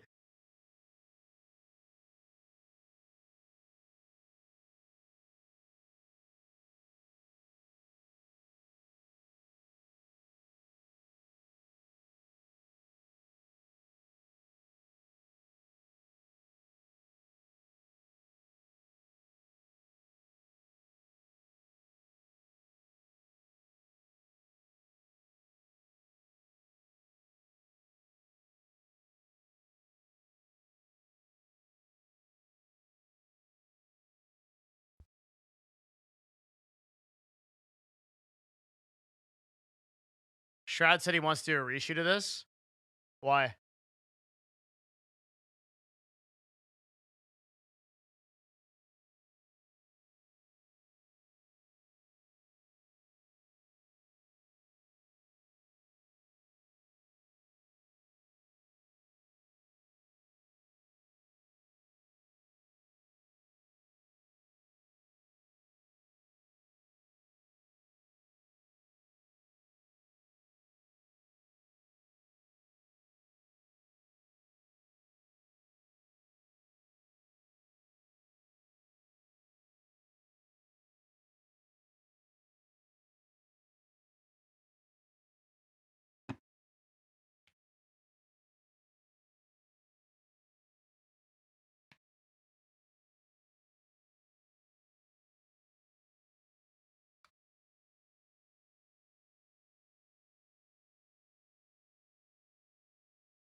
God, graphics cards have changed so much even in 2 years. Actually insane.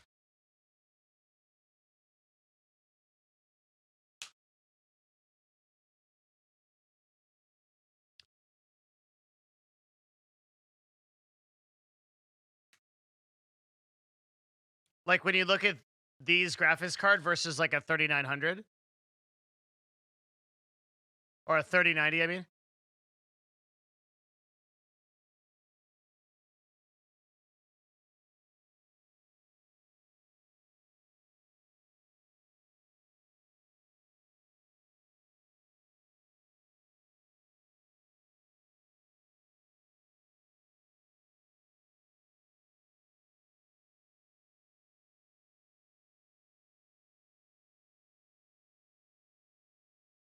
I don't speed up my videos because I'm not a zoomer with a 3-second attention span.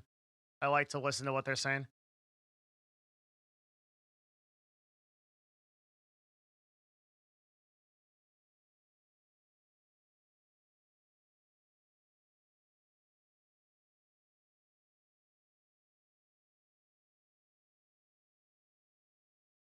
I've never seen Shroud's legs. It looks weird.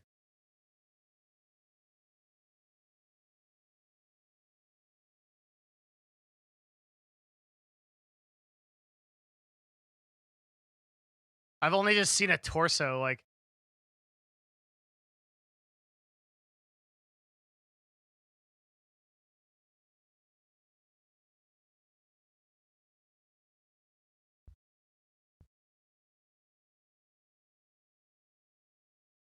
you could also tell that like he doesn't do a lot of recording because he's like pretty uncomfortable here.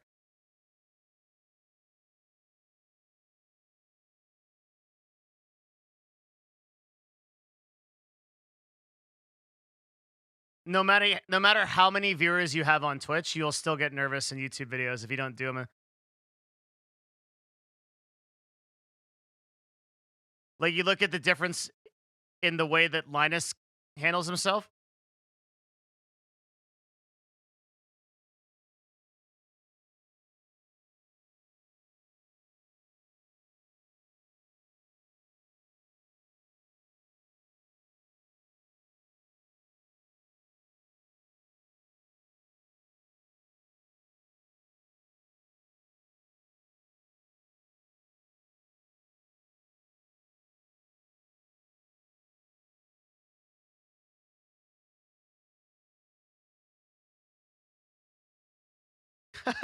The way he looks is so funny. I can't get over it.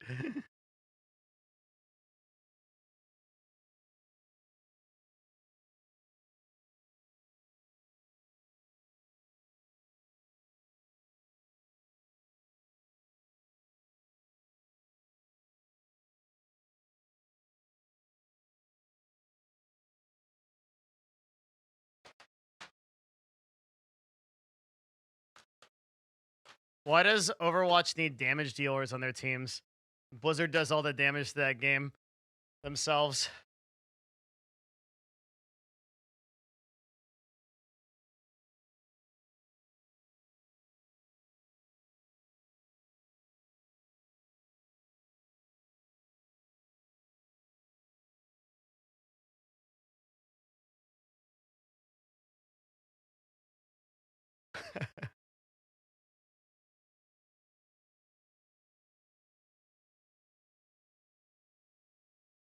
Hi, my name's Devin Nash. I'm a damage dealer for Twitch on twitch.tv.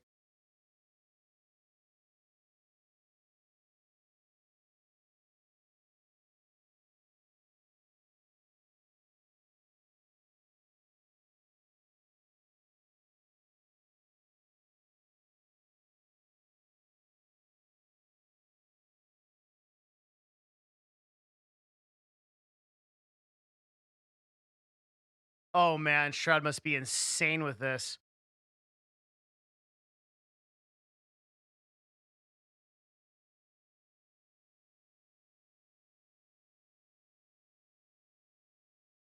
That would not be a control on the test, Linus Tech Tips. If you give him coffee, it's going to be different reaction times. That is not a control. Entire test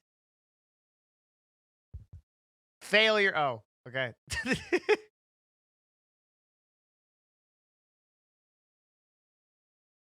Yeah, science.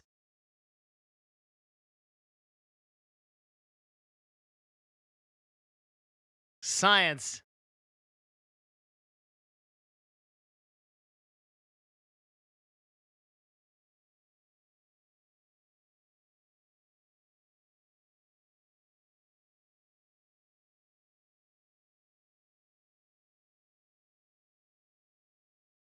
That makes sense.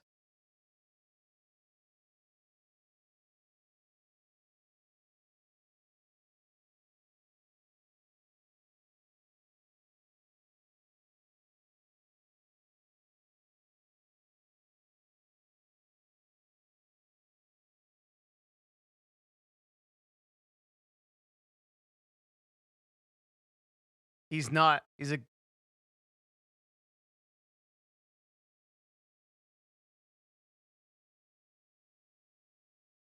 government experiment, dude. Escaped from I just ate my mic. Escaped from Area 51.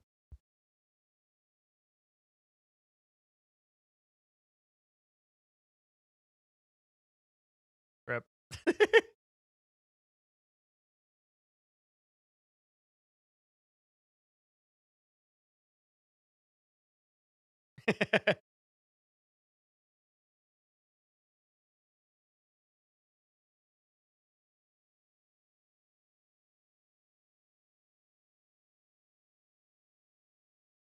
My reaction time is like 30 seconds. It's like, Devin, what? It's really bad. I cannot play at FPS.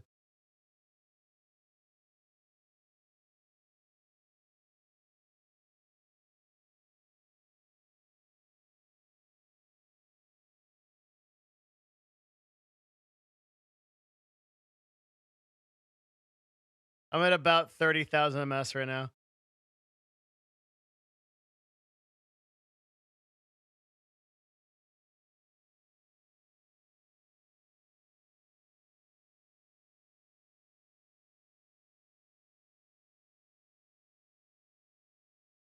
Welcome, Eric.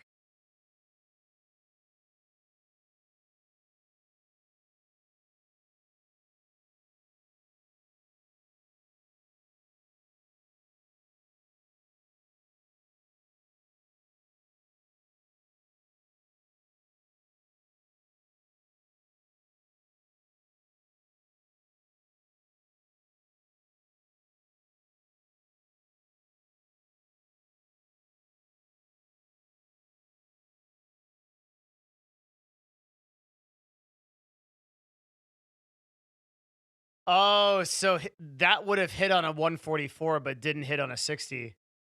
That's fascinating. Oh yeah, it is esports arena. You're right. Holy shit, I've been there.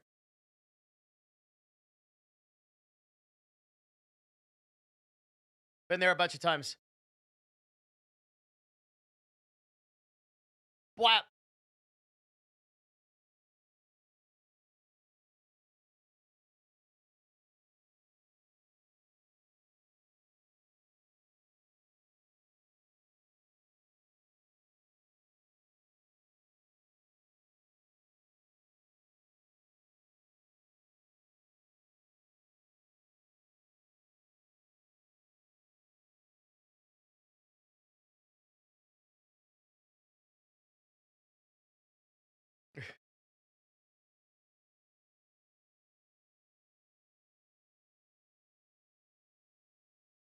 I have a vlog, yeah.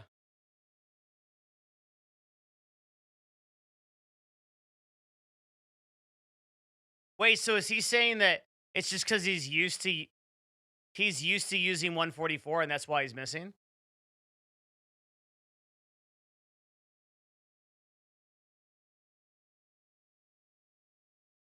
Ugh. So it doesn't matter?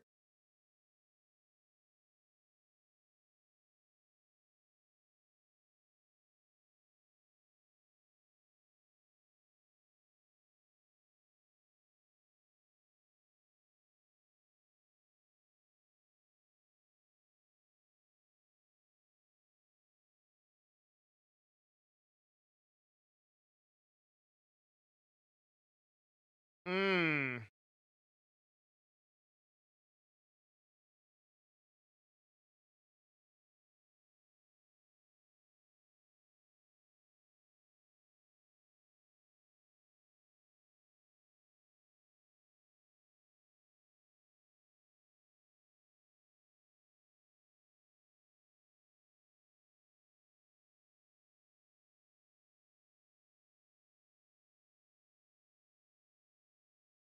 Shroud not that crazy different. Oh wait, never mind. He's the best. I see. I understand how it works now.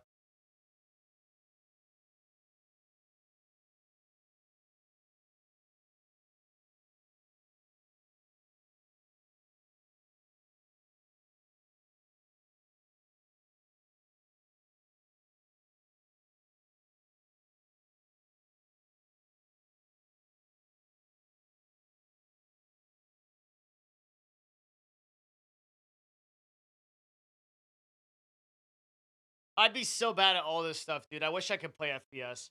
I'm so terrible at all of it. Literally all of it.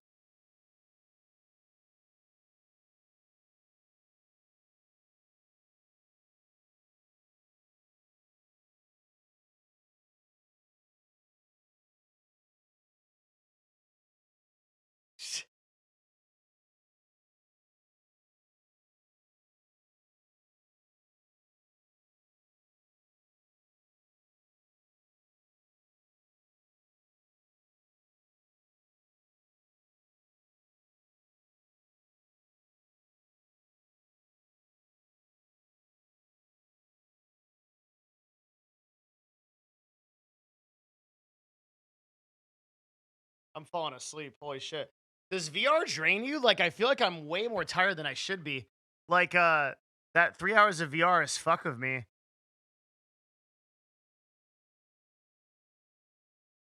feel like I've been on an airplane.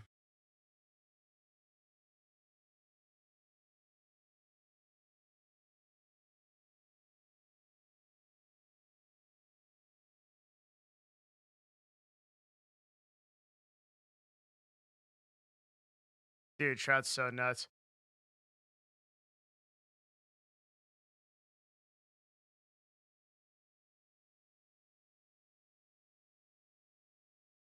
Three hours of your eyes arguing with your brain on if you're actually moving? Yeah. Have you had a chance to read my Google form question about self-protected music and Twitch DMCA? My Google form doesn't actually go anywhere. It's just a trap for people so that when they ask me questions, I don't have to answer them. So it literally just went into the void. I have not read it and I will never read it. I actually don't even think I have access to that. I'm not even sure I could read it if I wanted to.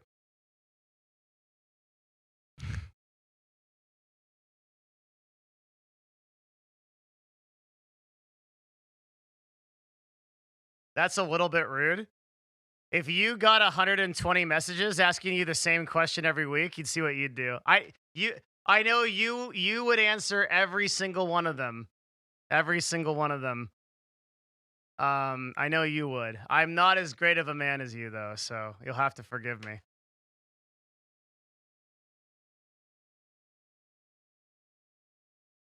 I'm sorry that I would rather play EVE Online than answer your question.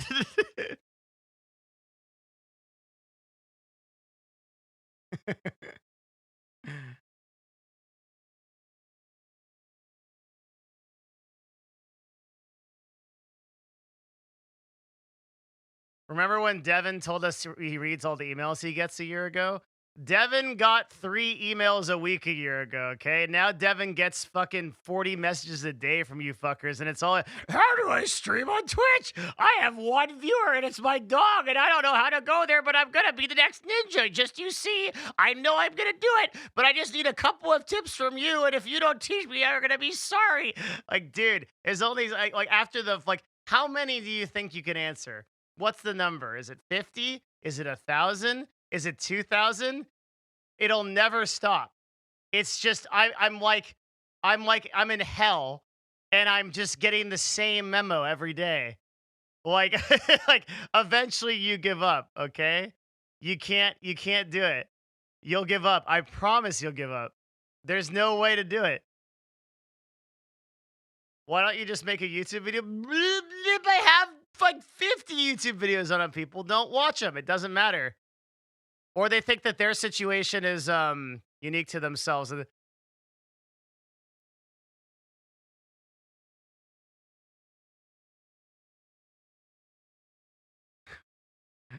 Devin is such a self-entitled prick. When I am an influencer, I will answer every single email that my viewers have, as I appreciate them completely deeply. Okay.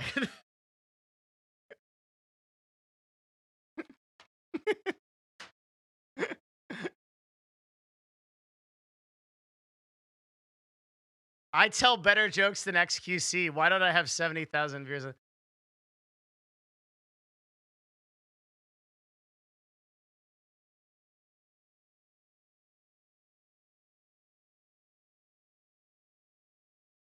If you make your own music, then it's not DMCAable.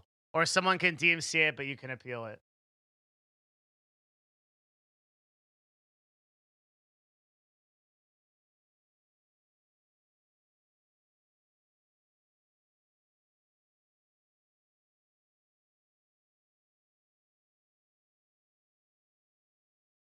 If you're a tier 10 Patreon, if you're a Diamond Wolfie for tier for Devin Nash, $150 a month, I'll give you streamer tips.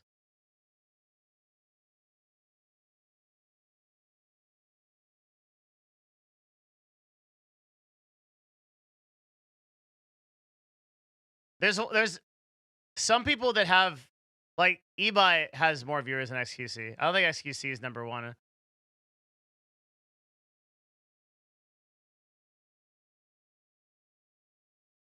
Please help me. I made hentai of a dragon fucking a car, but someone posted on Reddit. Can I copyright strike them? That's free media, dude. Free real estate.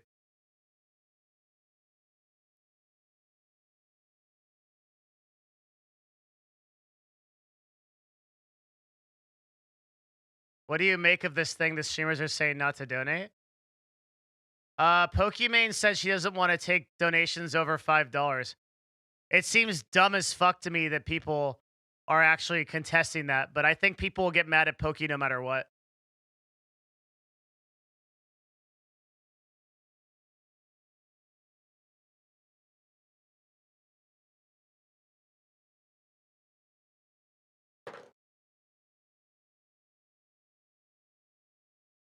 People just have a very like unnecessary and stupid hate for Pokey. Yeah, people actually bitched about it. In fact, I think there's an article on one of my show notes for it. I don't know where it is.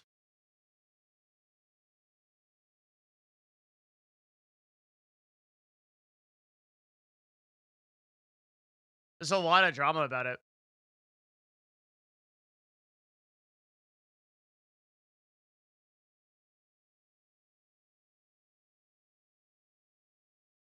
Yo, Larry Fishburger, thanks for the tier 1.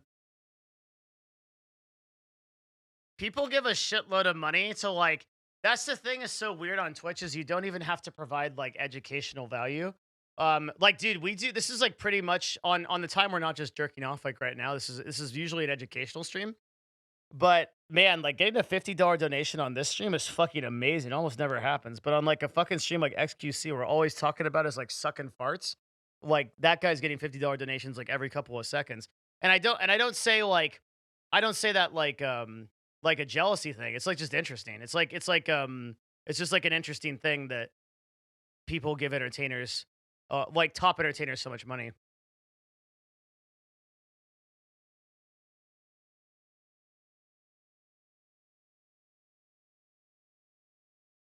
Your viewers aren't that dumb. That's the problem. Holy shit, you're right. That is actually why they don't give money. Oh, that's true. Dude, you're actually right. Fuck. I need some dumber views.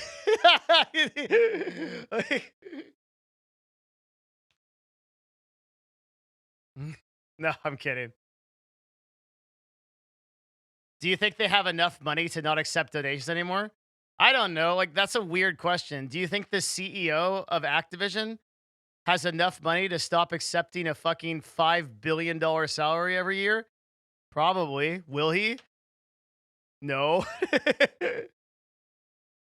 You can always have more. That's the thing with money.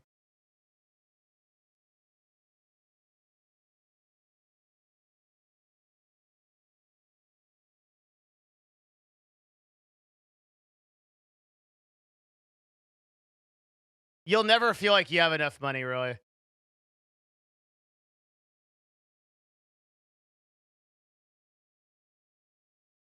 I gifted over 7.8k subs on Twitch, but I stopped since DMCA thing because I don't support Twitch's decisions anymore.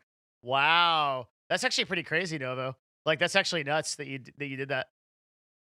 That's, I'm actually low-key pretty proud of you that you did that you're taking a stance on that, because 'cause you're one of Twitch's, like, major supporters, and I think that you taking a stance on that actually matters. It matters on every level, right? Like, everybody doesn't decide to do anything. What's your highest donation? My highest donation, I think, was $5,000, and it was, in, like, 2014. Single donation. I very much doubt I'll ever get a donation that was higher than that. Like, that was, and it was just at random too. It was just a guy that was like, "Hey, I just really wanna support, um, what you're doing." How much money you got? I've got 5 monies. I didn't do anything, dude. I remember exactly what happened. I was playing GTA 5, um, and I was playing the story. I was doing something incredibly boring. This was, like, way before the stream actually had any kind of discernible value. Like, nowadays, the stream is actually good. Like, I would watch the stream. It's a good stream. But, like, back then, I don't know why anybody watched that fucking stream. My OG mods and shit would tell you, like, what, like, I don't even know why they watched the stream. My stream used to be boring as fuck. Then I went and took, like, improv classes and shit like that, and it was, like, way better. But one of these guys, I remember who it was too, um, literally gave me $5,000 donation and then, like, never came back to the stream. Why are you still online? Because we were doing VR tonight, and I'm actually feeling, or I was feeling, really sick. So I stayed at the office a little bit later because I got VR motion sickness, and I was like, dude, I was Koopa. I was like, fuck, man. I was like, I was trying VR chat for the first time, and I just picked up an index, and oh, a raid. Thanks, man. That's super cool. Hey, welcome. Dude, Koopa's one of my favorite people. If you guys haven't heard of him, he runs a store in Seattle, actually pretty close to me. I miss him because it's COVID, so I can't go down there a lot. But and I also don't have a car.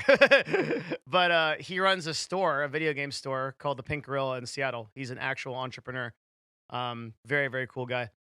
And yeah, I was playing VR chat for the first time. I got an index, and we were doing stuff, and I kind of pushed myself a little bit too hard, and I got pretty motion sick. So I'm up late because I don't want to walk home because I'm a little bit queasy. So I'm just chilling for the next couple of hours, just watching videos with the fam here. We're not doing any kind of like industry stream like we normally do. We're just like chilling. Would you call yourself an entrepreneur? No. Entrepreneurs make businesses from the ground up, like Koopa does. I am the step below an entrepreneur. I'm like a startup guy.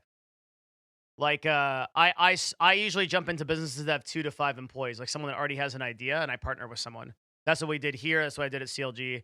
But Koopa, that's the kind of guy that like Koopa will literally walk up to you and be like, "I'll give you $10,000 for this store," and then he'll turn it around for like $40,000.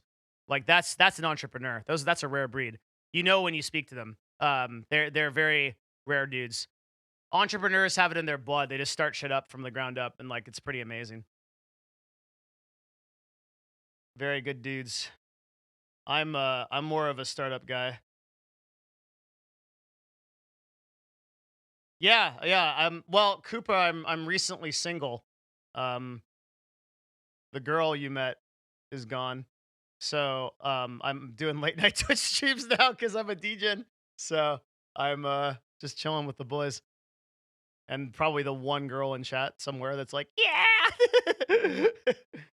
How many startups have you worked on? Shit. Let me think. Um, let's see. So when I was 16, I started that ebook company. That wasn't really a startup. It's kind of like so marketing company, IT services company. So 2, Dignitas. I wouldn't even call Dignitas a startup. CLG was though, and this one. So 4. I'd say 4. I think I've done 4 startups total, and one kind of meme company, and one that didn't have employees. Oh wait, didn't I introduce you to my girlfriend? Not hot chubby. Didn't I go out there with my girlfriend once, or did I fucking imagine that? Shit, man, I need to see you more. The girl I brought out today, that was hot chubby. That's not my girlfriend. No. Maybe I never even introduced you to this chick. Well, she's gone now, so it doesn't matter. But yeah. You're not gonna get a chance to meet her. Yeah. I just fucking imagined that. For some reason, I thought I showed her your place. Oh, I think what we did was we went by, but you weren't there or something. I don't remember. I remember I showed her the store. That's why I'm thinking like that. Thanks for teaming up with Train on the podcast. Oh yeah, I don't think I've really made a very big difference in it. I think Train is like the star of that show.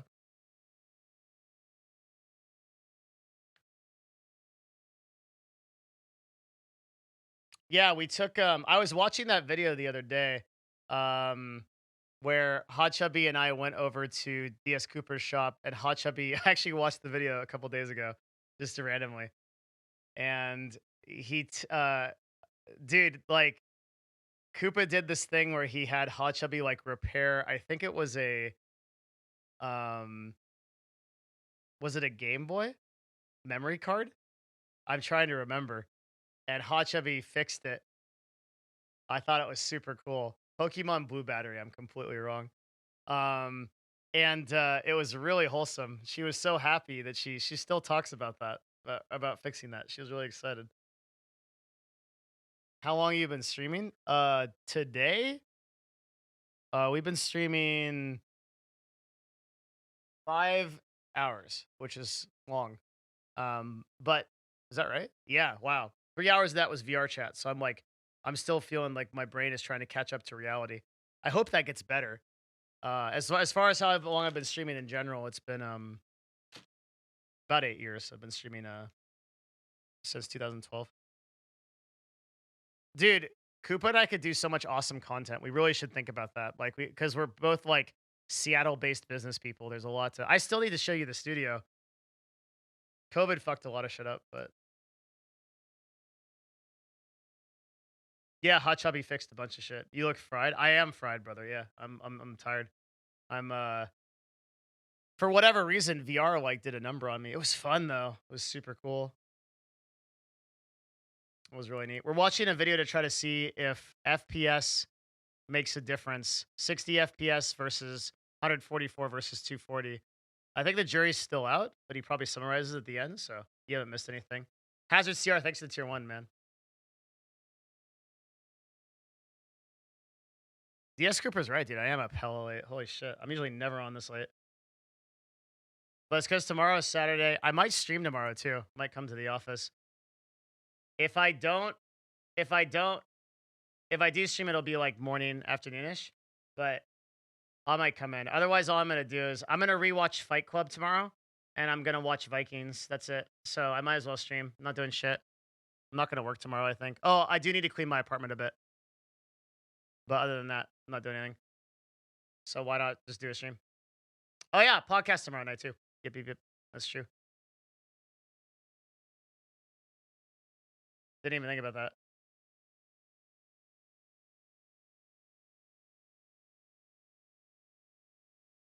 Later, slow hand. Thanks for stopping by.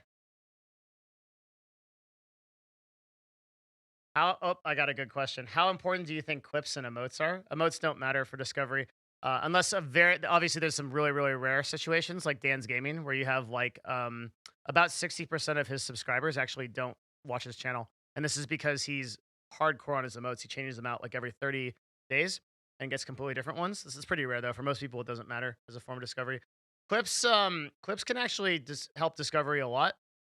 Ever since I've disabled them, it's kind of been a double-edged sword. On one hand, I don't get discovery. Like on that time where we were working on that the DMCA problem with where we discovered that Twitch was saving old VODs and shit. That that sucks because I would have gotten clipped and I would have been on like front page of all these Reddits and stuff if I had done that. But the benefit of not having clips is fuckers don't get me out of context and post some 15-second thing of me saying something that actually has a completely different definition, and I get butt detonated when I get clipped out of context and I get 2,000 upvoted comments to say I'm a fucking douchebag. So it's definitely a double-edged sword. I guess I don't mind clips being off, but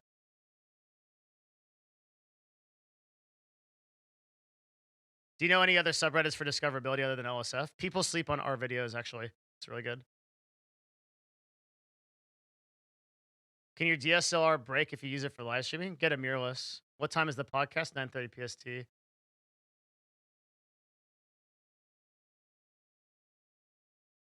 The Last Kingdom is another Viking show on Invasion of Britain. No, but now I'm gonna write it down. I'm actually like catching up on TV. The Lost Kingdom, The Last Kingdom, The Last Kingdom. Super down. If you have a good, oh yeah, people are telling me to watch Queen's Gambit too. I'll probably watch that after Vikings.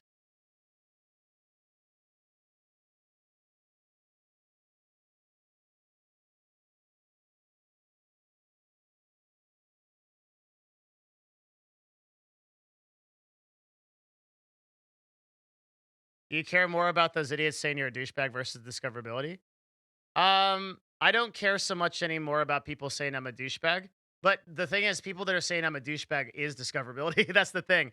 Bad publicity is discoverability. Bad publicity is still engagement. So for a social media platform, it doesn't. So a 2,000 upvoted thread that says I'm literally a douchebag versus a 2,000 upvoted thread that says I'm a great guy is actually the same in the eyes of Reddit.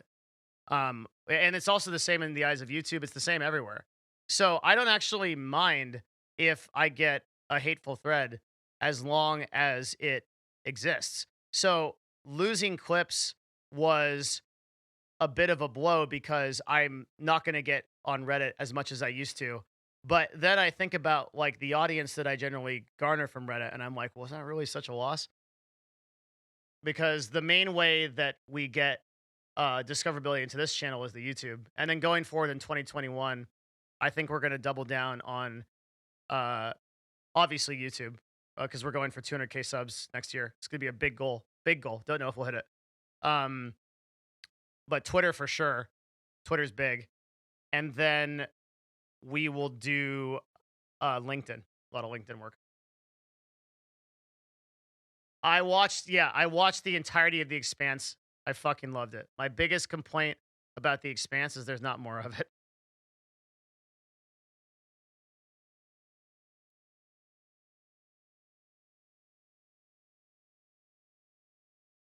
If you haven't seen The Expanse, you should go see The Expanse. It's so good. Do you have any plans to grow your channel to 200K? Yes, I have a whole plan.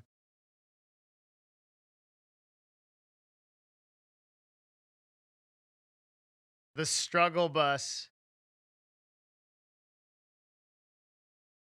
Queen's Gambit after Vikings. There's actually a shitload of episodes of Vikings. Season 4 has 20 episodes.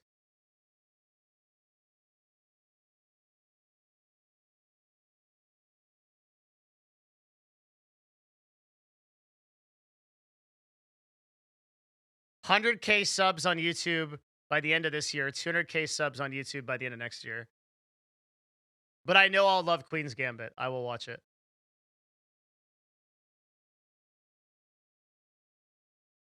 God, this is insane. Whack-a-mole, dude. That laugh.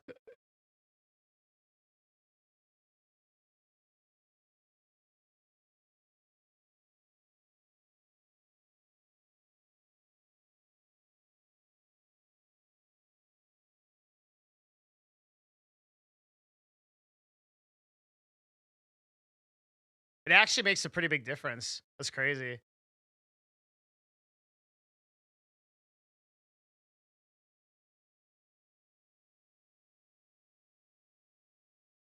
The thing that I've always wanted from The Expanse, though, is big fleet fights. Actually, that's all I want from every space TV show. I think we're lacking pretty hard on space TV shows. I wish there were more.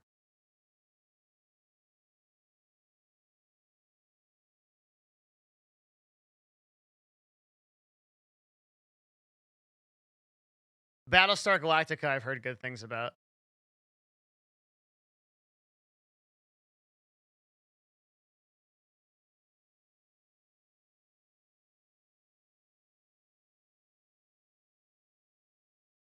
Elite Dangerous is going free for a week on Epic.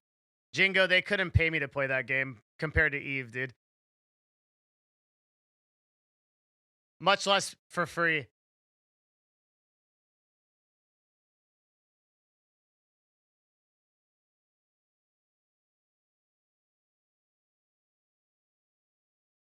They couldn't pay me for that.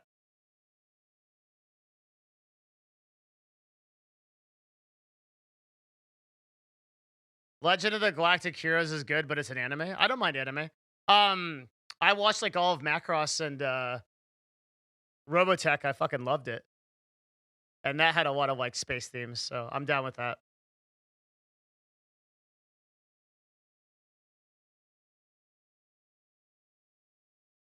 It seems like it's making a lot of like a big difference. Yeah, I'm old, dude. I'm telling you how old I am, guys. I'm so old.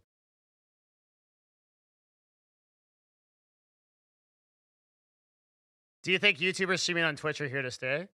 If Twitch is here to stay, is the question. Yeah, hard to say. Did you ever watch Vampire Hunter D? Of course, of course. I love Vampire Hunter D.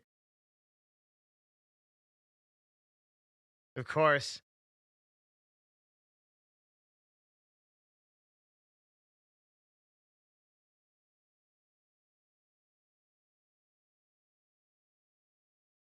Zatuichi, yep, yep. I'm 54. Vampire Hunter D was amazing. Trying to remember the other OG animes. You know what's really been I'm pausing again, people are just gonna tilt. You know what has really actually been showing up that I encourage you guys to watch? Surprisingly, Netflix anime has been very good. Made for Netflix anime. I highly recommend like Castlevania is metal as fuck. It's actually very good. It surprised me how good it was. It's like if you watch it, it's actually pretty fucking crazy. They've been putting a lot of energy into it. It's super good. I want to watch it. There's one that has to do with Greek gods that came up in my feed the other day. It's like it has to do with like a son of Zeus or some shit. Have no idea if it's good. Um, it's one of those that either looks like it's pretty good or it's actual ass, and I'm not sure, but I'm willing to take the gamble. I think people are saying it's good in chat. Let's go. Oh, it's the same people on Castlevania. Yeah, let's go. Okay. Do you think normies will conquer Twitch? The music industry will conquer Twitch, my friend. The dead shall conquer Twitch.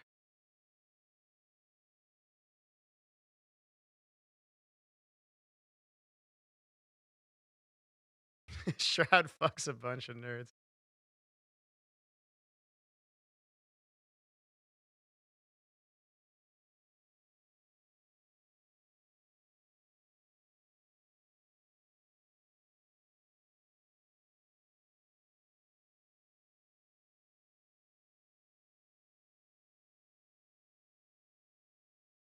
Vinland Saga is an amazing anime. Okay, I'll write it down.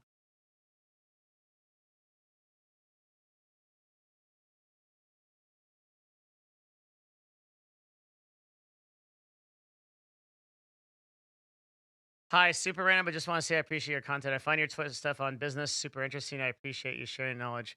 Yo. Okay, that guy. That guy. Rosewood 18. I fucking hate Raxif. God damn it.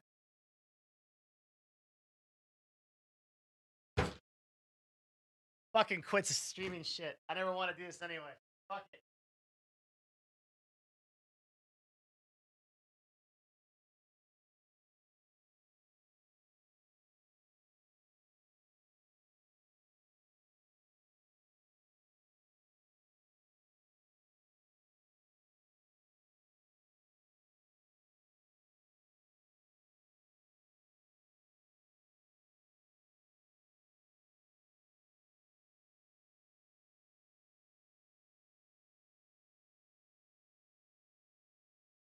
Snipe the sub, dude. Sniped it before I could actually get it. I was gonna gift you the sub. Raxif fucking psychically read my mind and gifted you the sub before I did.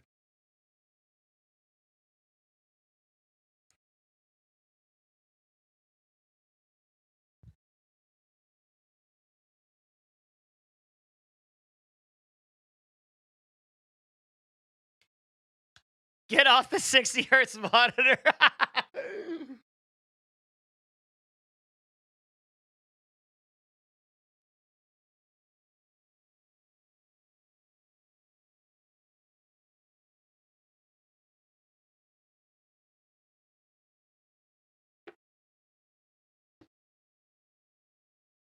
For the index, do I need to turn off the base stations, guys, when I'm done with them? Do they turn off?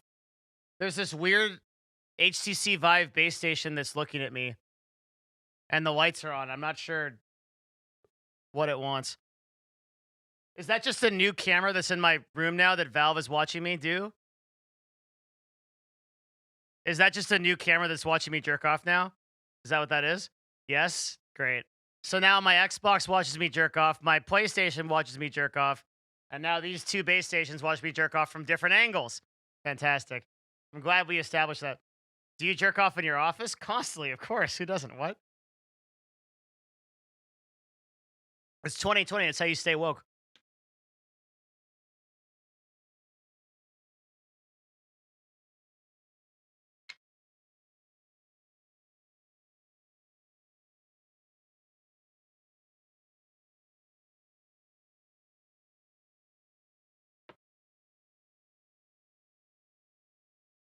Should I try out EVE Online? No.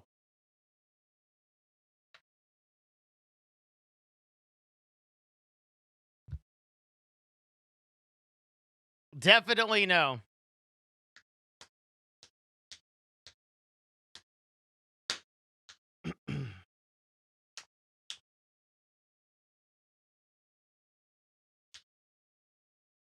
Who is this guy? Is this just like a random dad they pulled to see if for like dad reflexes? Paul's Hardware. He makes computers. I need a computer. I need a new computer. I want a 3090 and everyone's saying I should go AMD now. Everyone's saying that you go AMD processor. But did the AMDs have as much long-term stability? I know they're faster, but are they more reliable? Wow, really? People are so passionate about this.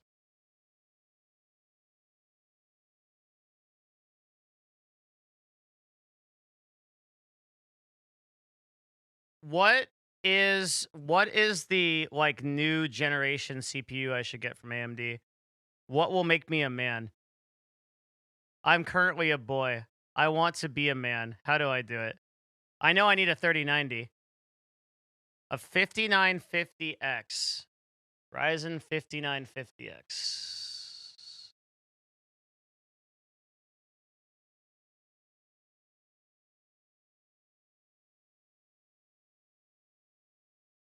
Wait until Intel and AMD finalize their releases. Every single time that I want to buy something, I'm always waiting for the next release. This happened to me. Let me tell you guys a story, okay? I had a phone that was like a Note 3. It was like 8 years old. And every single time that I talked to Twitch chat, they're like, just wait till the next phone is coming out. The new phone's coming out in 4.2 months. I'd wait for the phone. And then they'd be like, wait for this phone. And finally I was like, shut up. Oh, God. And I just got a Note 10.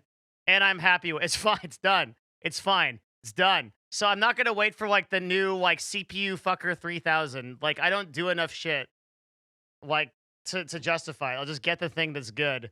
Unless it's literally coming out like in like 2 weeks. Like then I will.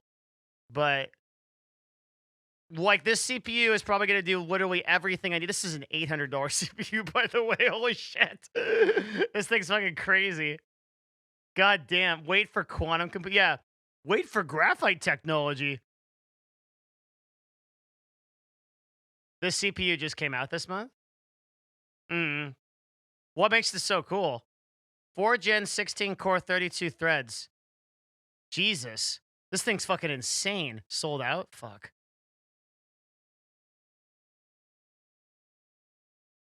Fuck. This is insane.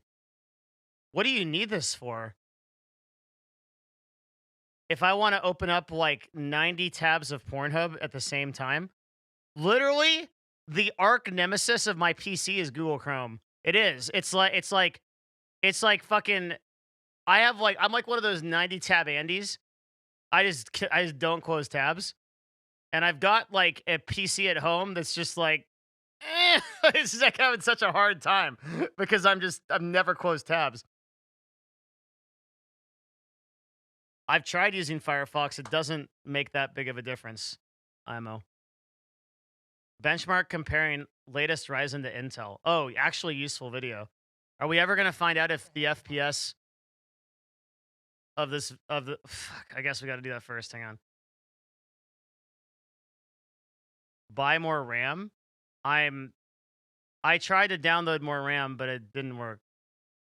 Wait, this is latest tech tips also. We're just what the fuck? Okay, this video is almost over. I'm just stealing his content, like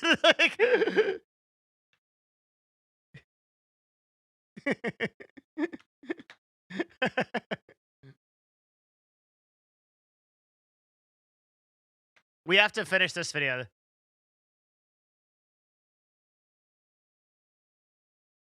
"90 tabs. I literally 90 tabs, and then like at the end of like a jerk off session, you just shamefully close like 30 of them.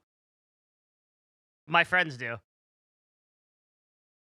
No, that's true. Yeah, I have YouTube Red, so I'm actually paying for Linus for this.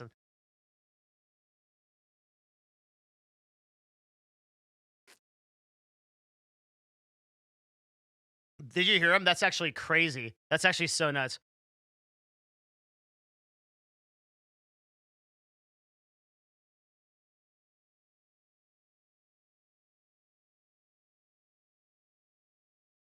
Titch Me Bad Thing says, "Can we watch real life?" Just go outside, dog. You're watching a virtual guy watch a virtual video. Just go outside if you want real life.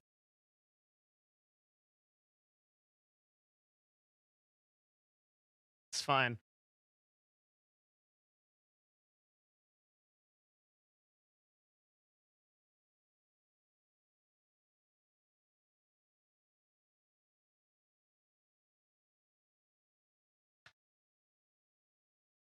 So he's like twice as good. That's insane.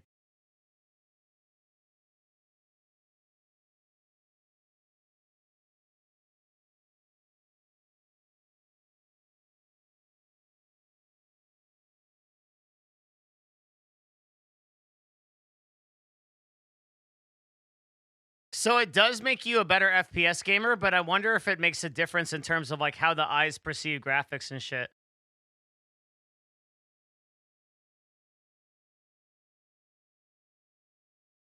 I never play FPS, so like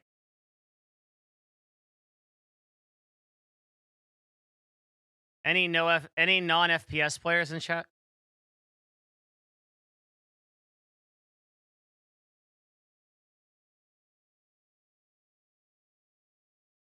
Non FPS is not noticeable. Really? I mostly play PoE. Good man. Wait, hardcore, softcore.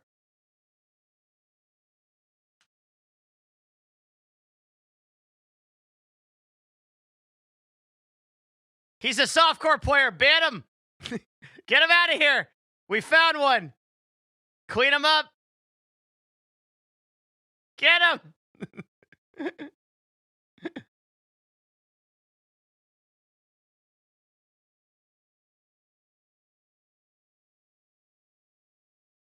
Sorry to bother you, but is Doug ever going to start the podcast? Don't really time him out. He's it's tomorrow. Tomorrow at 9:30. 60 FPS sucks. Okay, here's the problem I have. I have 3 monitors. If you want to have a 144 hertz monitor, you need all 3 to be 144 hertz. Kind of. It's way easier if you have it.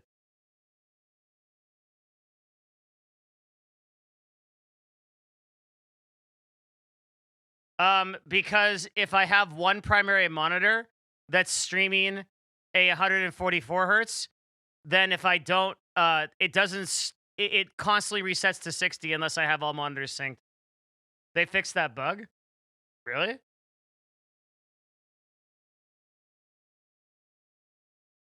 Oh, cool.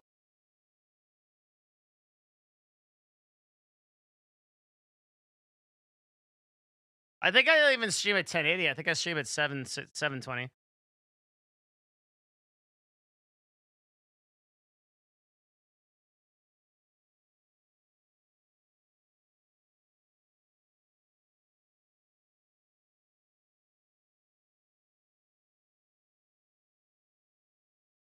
Totally not my business what happened with your ex.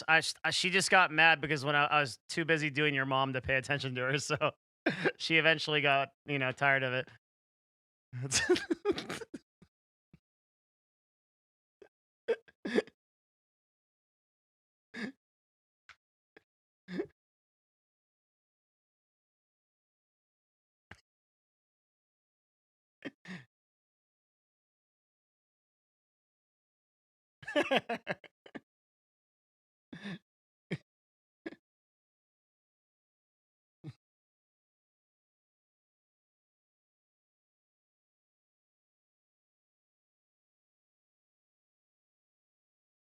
Undoubtedly. There it is. We know now. Now we can link the video.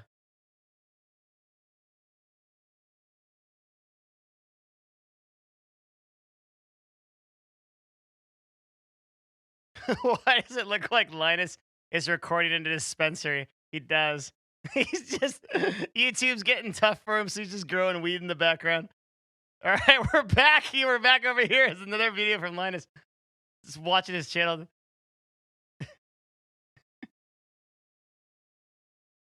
I actually want to know this. But I've been an Intel bro for the longest period of time. So,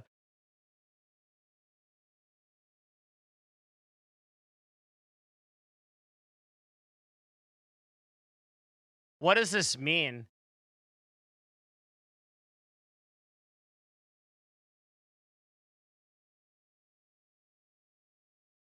How does he have so many of those? I did it. I'm sorry. That was not nice.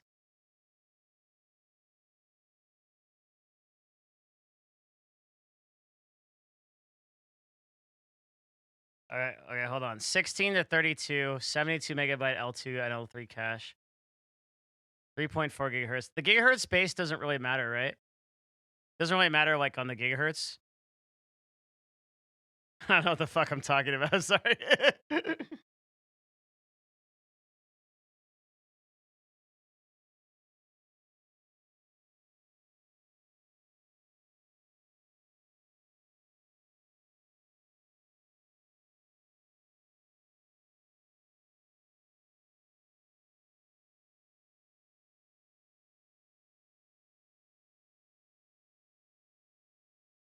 God, that like 5950 jump is so much more expensive.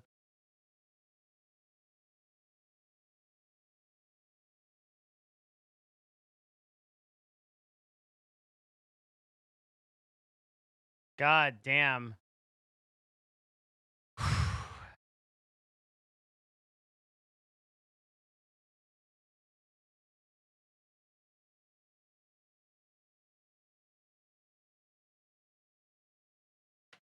5950 has 200 and oh wait, we're not at Intel yet.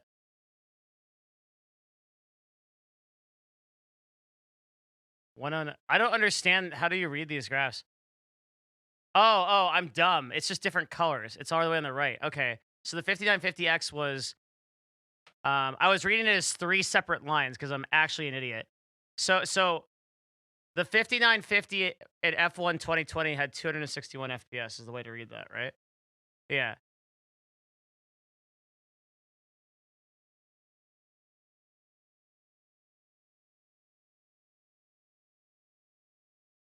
I got it. We're good.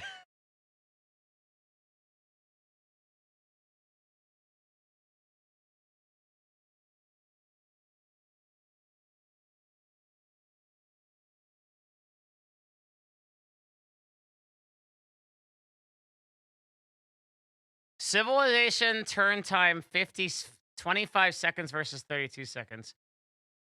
I'm pretty sure that on my PC, like a Civ 6 turn time at late game is like 2 minutes.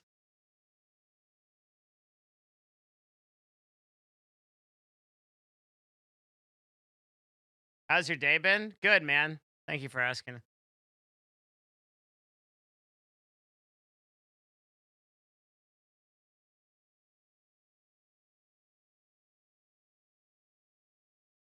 Later, Zach.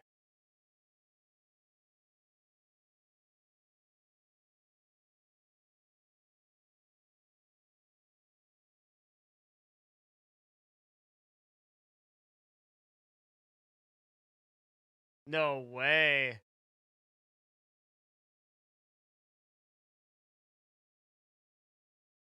Jesus. What?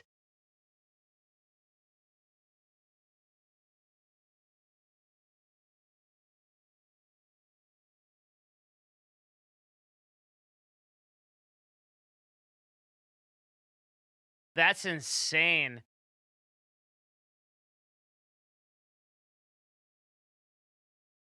That's actually insane. That's a cool shirt.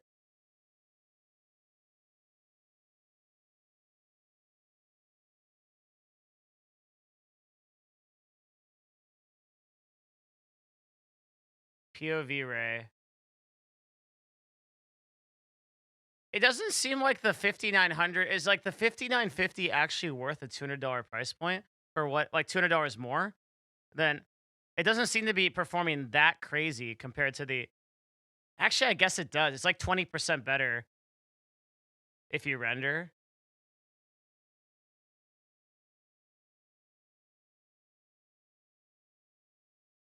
Looks like a.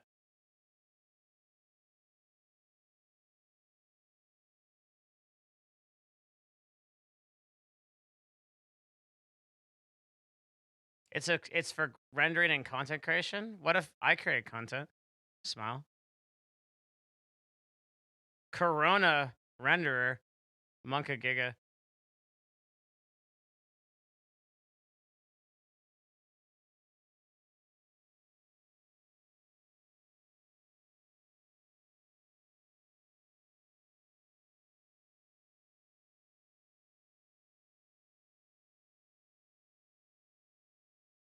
When's that?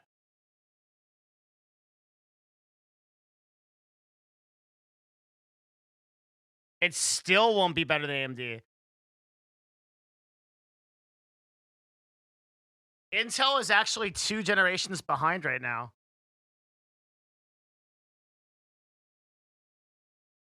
I'm a content creator, but Notepad is my most used content tool. Do not underestimate how much fucking CPU it takes to render Notepad, okay? It's a lot.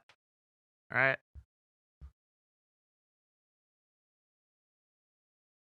I also use a much larger font than most people use with Notepad. It takes even more to render. I live in Redmond.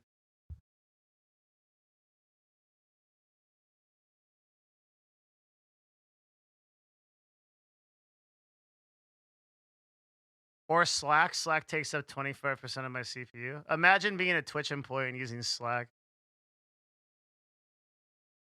Literally, Slack is an anti-productivity tool, dude. It actually is. People posting pictures of their fucking dogs on that shit and stuff, dude. It's like actually a worthless tool for companies. Why not use like a fucking CRM like Asama? Asama. What the fuck am I talking about? I've been streaming way too long today. Asana or Basecamp or any of those things. No question mark me. I'm tired. I've been in VR for 4 hours. Okay. Asana, ASANA, is like a productivity software. Yeah. Talking about Al Qaeda. Like, holy shit. Mm.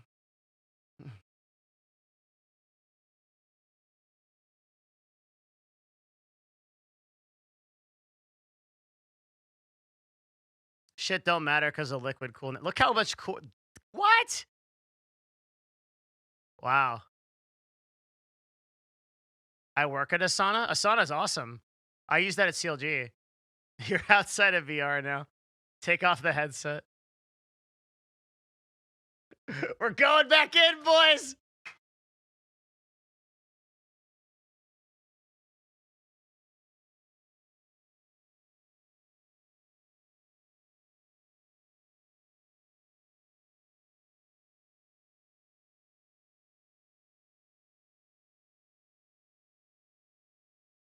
You guys weren't lying. AMD is fucking killing it.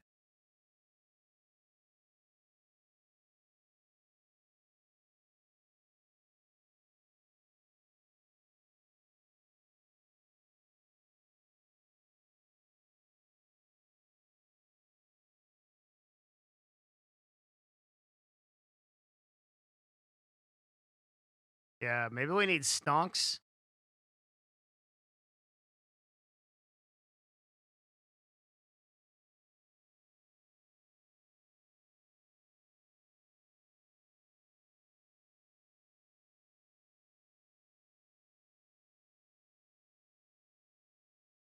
I've been an Intel guy since I was a teen and the dinosaurs roamed the earth.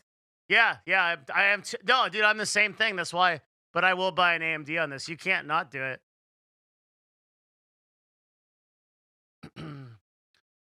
I mean, like AMD, I've always been a little bit nervous. It's totally anecdotal, but I had like 2 or 3 AMD cards, and they always burnt out. And I'd use Nvidia, and they would never fail me. But in fucking AMD cards, like clockwork, dude. After a couple years, that shit would fucking light on fire. And uh, I just wouldn't go with AMD. This is years ago. But nowadays, it's just a different system. I just ended up going Intel, Nvidia, because Intel usually had partnerships with Nvidia, so their shit would work well, which would work better together. I had driver problems too with a lot of AMD GPUs and shit. But I guess I had an AMD CPU a long while back and never had a problem with it.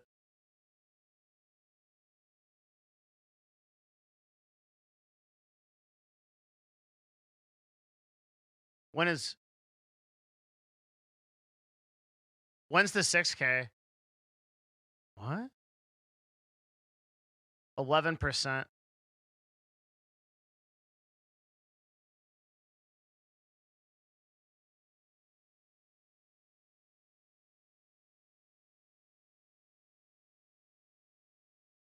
Oh, it's cards.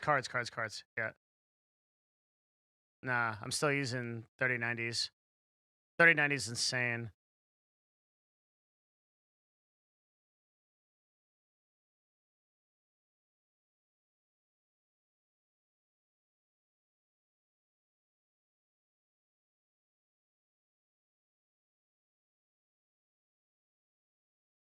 I don't have a 3090, but I can ask Nvidia for one.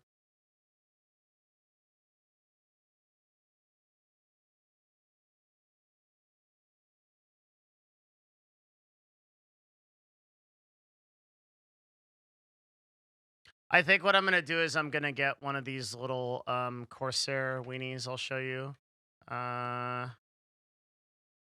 Corsair has these little like cases, like little pumpkin cases. They're I think this is the one. It's just a little box. Look at it. And you can take it somewhere.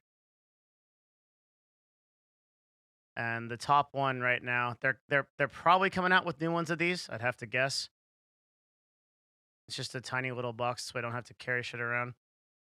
Um, Alienware sent me a PC that is a giant fuck triangle that weighs like 85 pounds and looks like a fucking pyramid.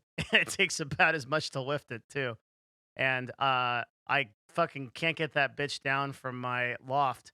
So I don't want that thing again. Yeah, it's huge. Um so I wanted I'm old now and I can't pick up things like I used to be able to do. So I want one of these because it's a tiny. If you guys saw this at scale, look at that. Look how small it is. It's like smaller than the It's actually fucking insanely tiny. But I don't know when the new ones are coming out because this one right now just has a 2040 in it and it's 3.4K. Maybe just be a bitch and just build a full tower. As long as it's not a do you guys know what I'm talking about when I say that Alienware triangle PC? It's ridiculous. Alienware triangle PC. Okay, it's this fucking thing. Look how big this fucking thing is. This thing is like carrying a cow around. It's so huge. It's fucking enormous. It's so ridiculous how big this thing is. I never want a PC like this again. This isn't even like showing you at scale how big this thing is. I mean, it was a great PC. I used it for years, but it's like 50 pounds or more, probably more. I want a smaller one, Area 51 gaming desktop. This has to be the biggest PC ever made. Like my homies at Alienware going back to the fucking days of like supercomputers at fucking MIT that like took up a whole room. It's like I'm trying to find one for skill. Look at this bitch. Look at this fucking thing. Holy shit. Jesus Christ. Like this thing that thing is going to it threatens that desk. You can't even it's as big as the guy. That's how big that is actually the scale of that PC. And that thing is sitting in my loft right now. I deeply regret it. It's so much. It's huge. Yeah, it is. It's huge.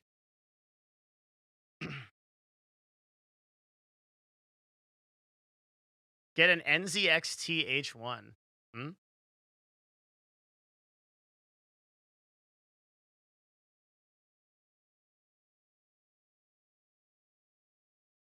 What is this? Cool. Wow, that's cool. This thing looks like it get dirty as fuck, though. This thing looks like it'd be like terribly annoying to clean.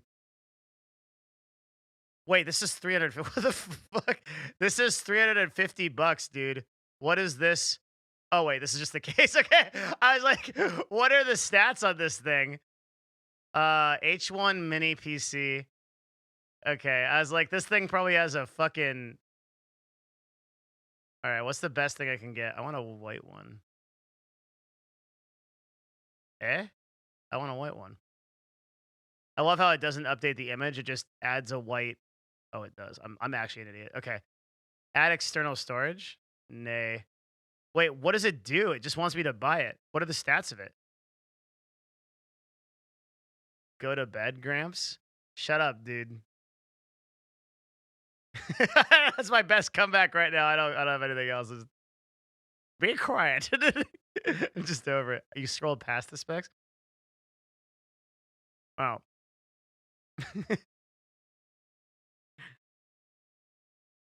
Intel Core i9 gigabyte 2070. Nah, it's 3090 or bust at this point. We'll just build one. I think that's the answer. Just build one. Build a 3090. Throw a oh. Build your own. What do you plan to play? Eve? Wow, this is racist towards Eve gamers. Eve is not on this list.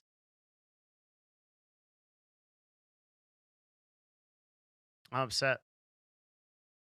I can choose League of Legends. Okay, out of all of these games, what is the one I'm most likely to play? I don't like any of these options, even a little bit. Up, Witcher 3. Pick your price. Okay, 60 FPS recommended. What? Most expensive option. Configure. Oh, it actually tells you the FPS that you're getting off of it. That's pretty cool. All right. So okay, so the thing that you would get is called a mid tower, I guess.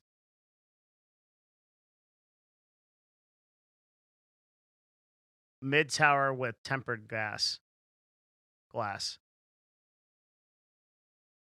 We're configuring it.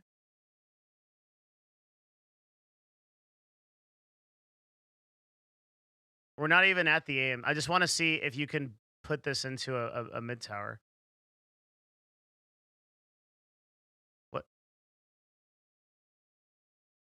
Oh, bottom choice is the mini ITX case. This guy or this guy? CPU core may be seated sideways to install RAM. Configuration has been changed to match compatibility. So we need this guy. Uh-oh. Okay. I'm already at like $2,000 and I just have a case. H1 case includes liquid cooler. Okay. I can't choose their motherboard. The best GPU I can get. Ooh, there's a 3070. Wait, but it's minus. Is the 2080 better than the 3070?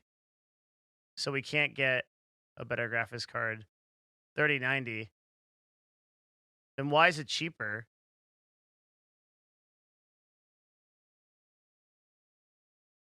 CPU. I can get the. Oh, wow. They're all Intels. Rip. So that's that. Can't do that. New egg. New egg. 3090. Out of stock. How do people have so much money? Aren't we sending stimulus checks to people? How can they afford these things? How does everybody buying 3090s? It's insane. I'm never going to get this card.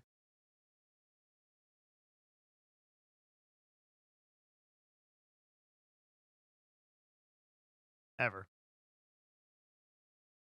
eBay. eBay. I already know before I even type this is going to be a mistake. RTX 3090 1500, 2199. Oof. That's a lot. Founders Edition 24 gigabyte, $2,000. Good lord. When are they gonna make more of these? I got a like 3080, 1100. And it's like, it's literally from a guy that has 3 product ratings at 2.5 stars, which means I am definitely gonna open this box and there's gonna be a dog turd in it. That's what's and that guy is gonna run with my $1,100, 100%. Okay, so it does not look like this is a viable option.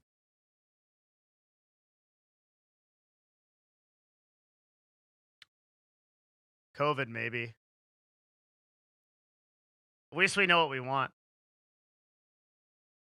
I've had the 3080 on order since September 17th. The store has received 0. Wow. You know what? I've actually figured out the business model. This is how they get you, okay? Here's how they get you. A new thing comes out. This is true for phones. This is true for CPUs, true for graphics cards. A new thing comes out. You order it. It's on back order for so long that the next generation comes out. And then by the time the next generation comes out, you have to buy that. So you literally just literally infinitely buy things every year. Because by the time the Ryzen 5 50X 10,000 thing will be out, it'll be whatever else the fuck is out. And you'll have to buy a new one. The same for phones, too. Everything's sold out forever.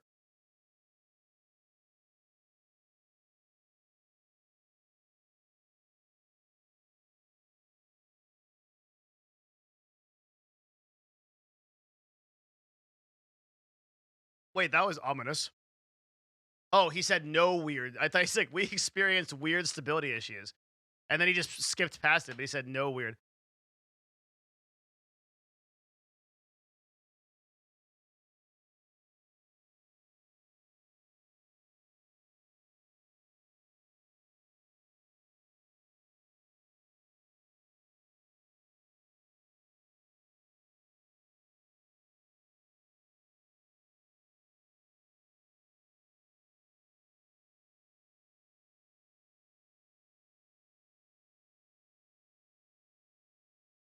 Who says doi anymore? Oh my god.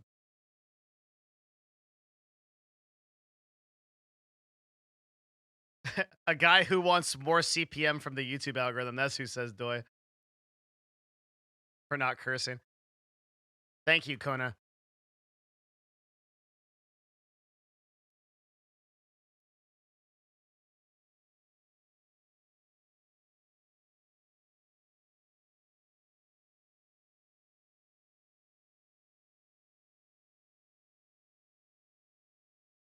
What is can I at least buy a Ryzen?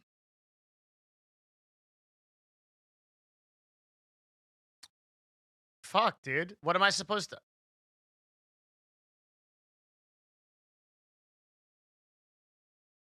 Seriously. Like what's the point? What's the point? He's gonna I can't on Amazon it? You can buy it on Amazon? Really?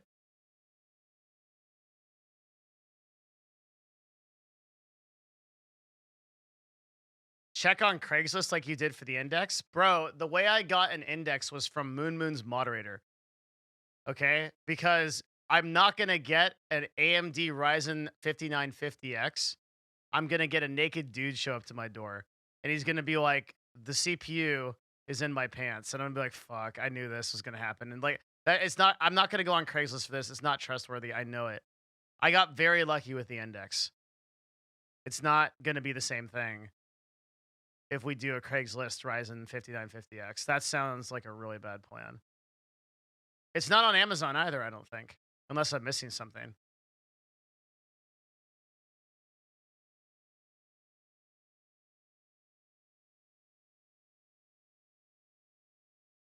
You should contact Linus to get a PC built for you.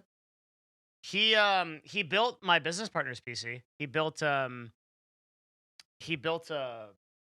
really crazy PC for Sevidus that's still in there.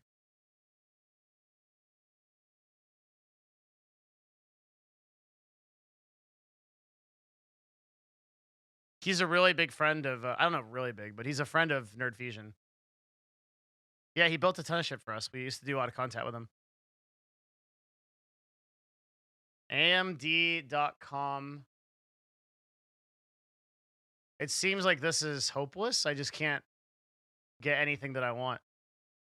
Imagine having money to buy something and then not being able to. Oh, this is where things are sold. Amazon. Ayo. Amazon.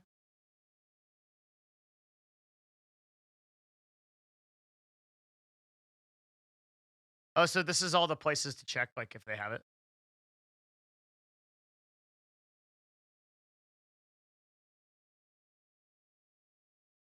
Ava Direct. What's Ant Online? First world problems. Oh, it is actually. New Egg. That's where I usually buy my stuff from is New Egg. 5950 availability.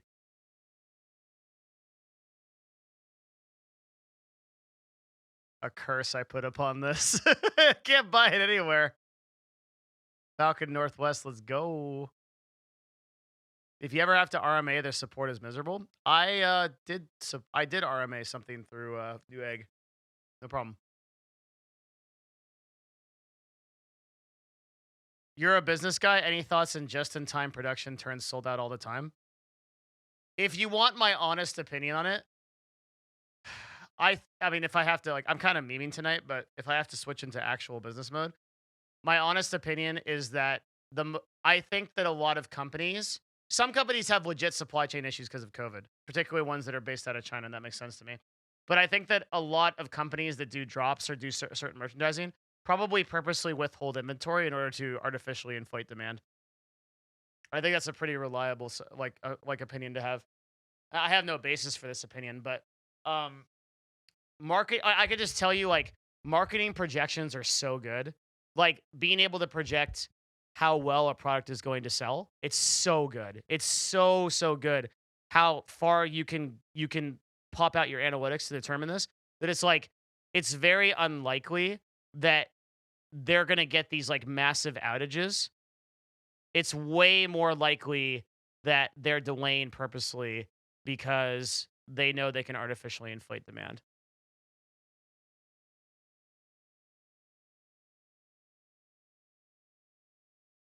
Holding inventory means they can make less money. Someone could just go buy something else. It's not smart from a business standpoint. It's not smart from a business standpoint unless you're a monopoly, which they are. Which is why if you are going to purposefully create demand around something, say the PlayStation 5, and you're the only one that sells something like that, most likely people aren't going to go get an Xbox. They're going to go grab a PlayStation 5 when they can get one. And so we've seen again and again and again that today marketing is more about creating the sense of demand, whether it's there or not. And the fact of the matter is, I think in this day and age, that there's this huge market perception that gets created from artificial, or just intentional or artificial, lack of supply. When something is not available, people fucking freak the fuck out. And we saw this with 100 Thieves merch, where they literally did it. We saw it with where we know, like, if we can like draw a parallel to like esports merch, where they purposefully do this, right? Like this is what they literally do. They have a Shopify store. There's a button on it that says on and off. They say we are gonna then they do print on demand, or they do a small amount of inventory, and they literally just click the off button in the Shopify after a certain amount of minutes, and they say, "Oh, sorry, we're sold out." Even if it's direct to print DTP, and as a result, people go, "Fuck! Like I missed out. I'm gonna get that next time." And every single subsequential release of product gets bigger. Every single one gets bigger. If you just have infinite supply, like all of these companies had infinite supply, like back in the day, you could always get a new CPU. Now everything's sold out. Everything's sold out. All 3 generations, all 4 generations sold out. This is actually bad analysis, period. This isn't supreme. Cool down on your full sentences, bro. It's exactly the same concept. It's exactly the same concept. The idea is that you create artificial demand through limited inventory. It's a direct corollary. That's the idea. So it's not to say that there aren't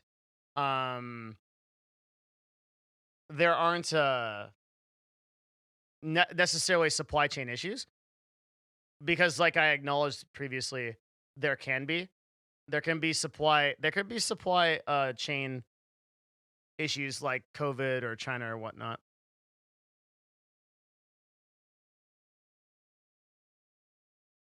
Nvidia could literally sell every card they make right now. It's not about that. It's about market perception. Everyone telling me that I'm wrong in chat is just telling me I'm wrong and not giving me a reason. So I'm feeling pretty confident in my analysis.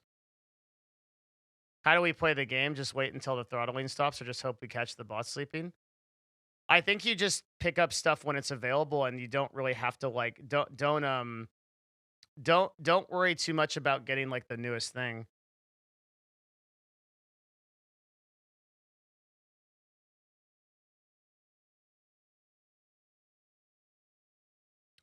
I think it makes sense for apparel, but why would they do that for CPUs and GPUs?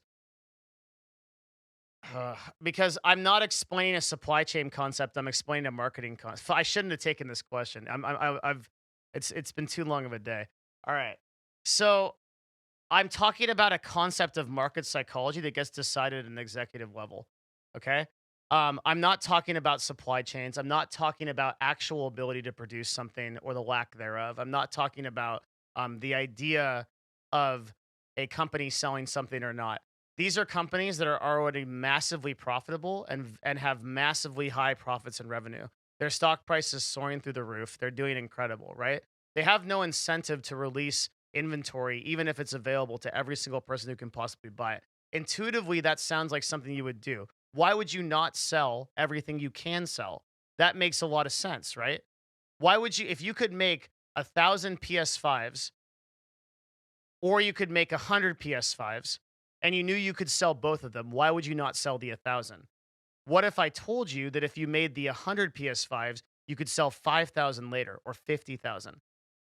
Then you knew that over the course of the next couple of years, that scarcity that gets created from that adds value to the company through people actually becoming greater and more rabid fans as a result of the company. I'm saying this is not just happening at an apparel level. This is absolutely happening at a tech level in many, many different areas. It is certainly happening at a tech level in the console game, and and it's certainly happening at and it might be happening to what degree I don't know in the CPU game because I'm not as well researched in that.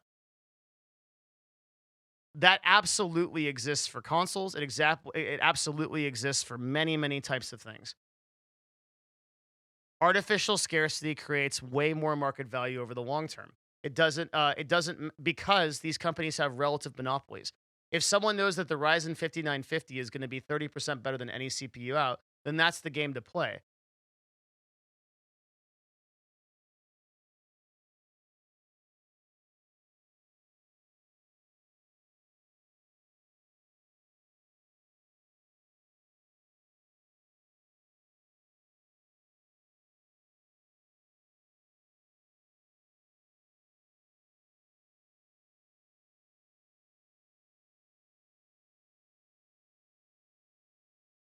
In this particular industry, everyone is fighting over TSMC 7 nm fabrication processes is real scarcity. Yeah, quite possibly. That's why I said I don't know about the CPU market.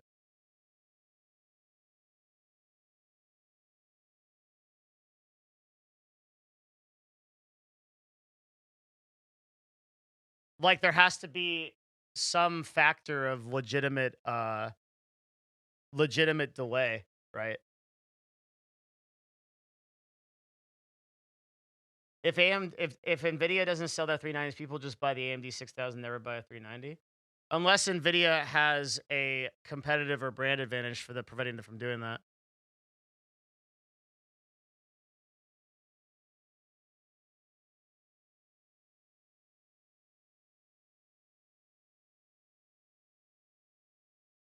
There's no gain to creating artificial scarcity in tech. Eh. If you don't understand it now, you're not gonna understand it. There's nothing I can say that I think will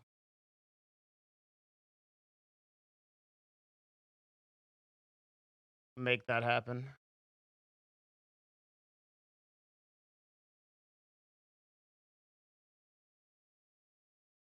This is a concept of earned media that is difficult. While still acknowledging that there's like a legitimate there's a lot there's possibly legitimate supply chain issues that are like beyond my understanding.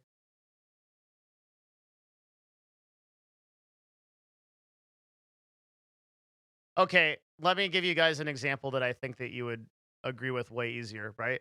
Does anyone disagree that Intel and AMD are holding back their chipsets in terms of the technology they've discovered versus what they release? We know that for a fact. I'd be very surprised if anybody disagrees with this.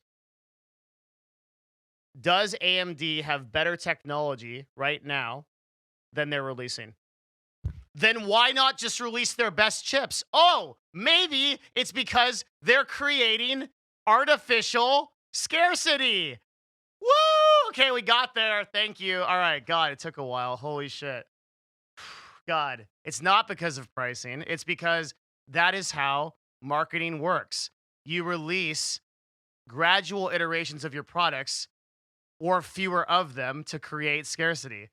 Intel and AMD have been doing this for years. You don't release your absolute best shit and all of it. You hold it back. It's just like it's just supply and demand, right? Because again, I'm speaking. I'm a marketer, right? So like I don't speak from like an insane amount of experience on the CPUs, but we know that AMD and Intel are years ahead of consumer uh, sales, right, for CPUs, years and years.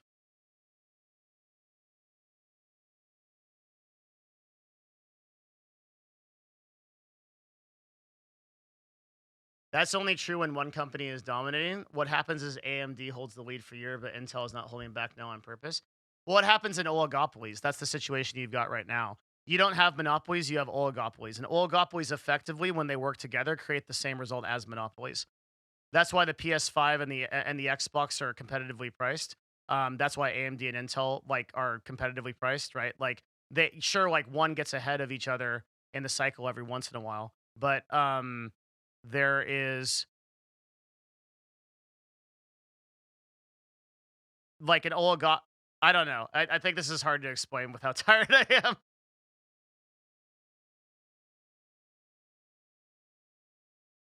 I don't think there's really any evidence to support Sony participating in artificial scarcity. The only consoles they have this problem that they always launch with a metric shit ton of demand. Nintendo, on the other hand, guilty as fuck for artificial scarcity. It's not just their consoles; literally everything they make has this problem for months and months. Not to mention years after release. Yeah, that's a super fair. That's a super fair assessment. That's true. We're not using enough Notepad.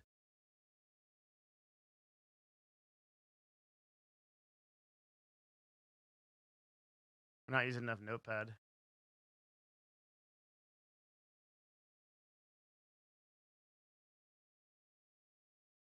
Somebody a long time ago, which is a video that I wish could get reshot. Somebody made a video about how cable companies work as oligopolies, and it was super educational.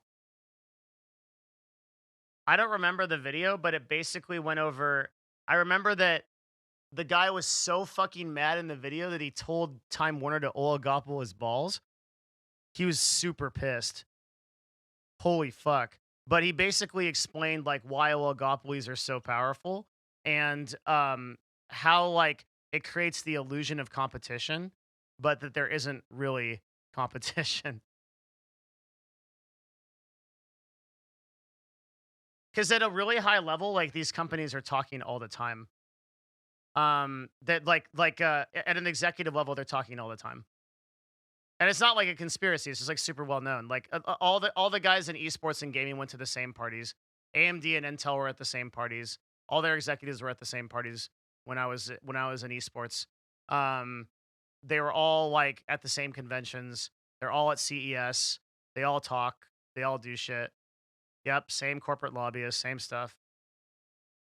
The top echelon of like executives and Fortune 500s is a really small group of people.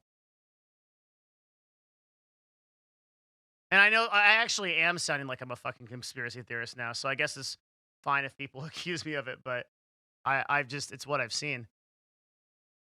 I don't and to be clear, like I don't think that like I'm not like the flat earth man, Intel and AMD are they're sacrificing babies for the fifth dimensional beings. Like I'm not saying that. I'm just saying that like there is an understanding between these companies of what's going on.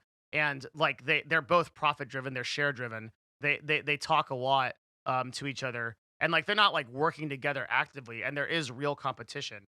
But there's understandings within the industry to not get such a competitive advantage ahead that you are creating like a vacuum, right? Either because you don't want government attention or because you just want to gradually increase your stock price.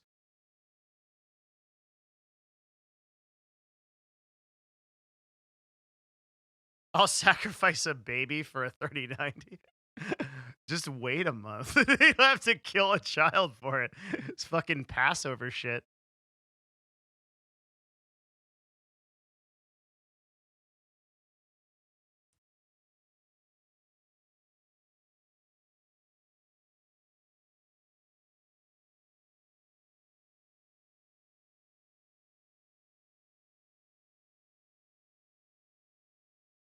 Twitch sent me my own trailer, GlitchCon.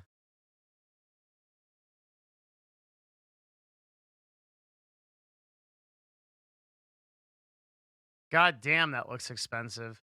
You know what would be really cool? If they fixed DMCA and didn't didn't spend probably millions of dollars while thousands of streamers are getting banned. Even Justin says it. Previous SVP, by the way, of Twitch, or one of the founders. It's weird to contrast how much they killed it in the VIP experience, and how they bumbled handling DMCA with a lack of communication and follow up. The latest post is as good as they can get while being legally protected, but the others were awful. It's also hard to ignore Twitch Amazon's legal vetted public position on pro licensing boils down to cost.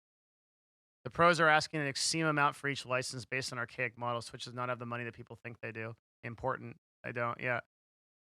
What he's referring to there is that people think fucking if I had a dime for every single time that somebody told me Twitch should just fix their problems, they have a ton of money, they're owned by Amazon. Like that, if I had a fucking dime, dude, I wouldn't need to have a sub button. I'd just fucking chill out. Cause you have to understand that like every company appropriates budget a different way. Like Amazon is only going to give a certain amount of money to Twitch to solve their problems and also expect it to be profitable. Um like if you look at the way that like cash flow and like balance sheets work, like Twitch is a separate line item, doesn't have access to like Amazon's like absurd resources. Like you can't spend $1 trillion on Twitch and still have a viable business. There has to be a ratio in which it makes money, right? So it doesn't. Twitch doesn't have the money. The Twitch doesn't have Amazon money. Twitch has Twitch money and some Amazon. Amazon doesn't even have Amazon money. It's just not how it works. It's tied up in shit, tied up in assets, R&D, stuff like that.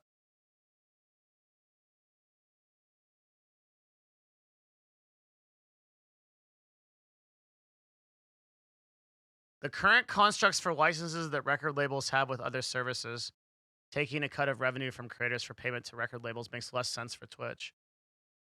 The vast majority of our creators don't have recorded music as part of their streams. The revenue implications of creators of these deals are substantial. We're open-minded, but we must be clear that it will take some time to materialize. Shit, man, I actually agree with Twitch here. I don't think like the archaic model of like content creators paying for every play of a song makes any sense because you're not playing the song as like a primary thing in your stream. It's something like pretty different. I actually side with Twitch here because like on this stream, if we're playing music, the focus of the stream is me. You're chilling out to the music and it adds like a, what's the word? An ambiance, right? But it's not like the thing. It's not like the thing you're doing. So I do think that this is a really archaic model, but shit, man, getting the industry to fucking change on this shit, it's probably not going to happen. It's a bunch of fucking 75-year-old executives, people my age that just want to make a shit ton of money, don't know what Twitch is.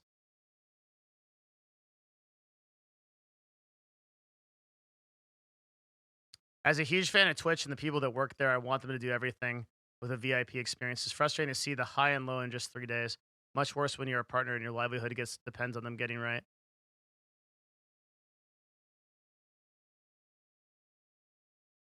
I get the sentiment. I'm not necessarily endorsing distribution. It's more like 0.01% of Twitch broadcasters generate far more than 0.01% of the revenue. The reality is they're subsidizing everyone else. The median channel concurrent viewership is less than 1. Wish we had more people that knew shit like this. It's so hard to get information like this.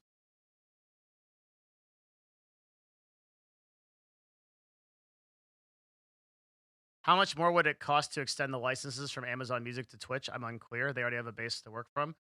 So you'd think so. Let me tell you why they don't do that. So the Amazon Music license equals a paid license, we should say, for one user to listen to a music track unlimited times. Okay? But a Twitch license would be what's called a master's rebroadcast license, 1, a mechanical rebroadcast license, 2, and a, what's the third one? Technical rebroadcast license, 3, or sync. Yeah, it's also called sync. Yeah, let's call it sync. Or sync or performance, whatever. Sorry. I don't remember. Sync or performance.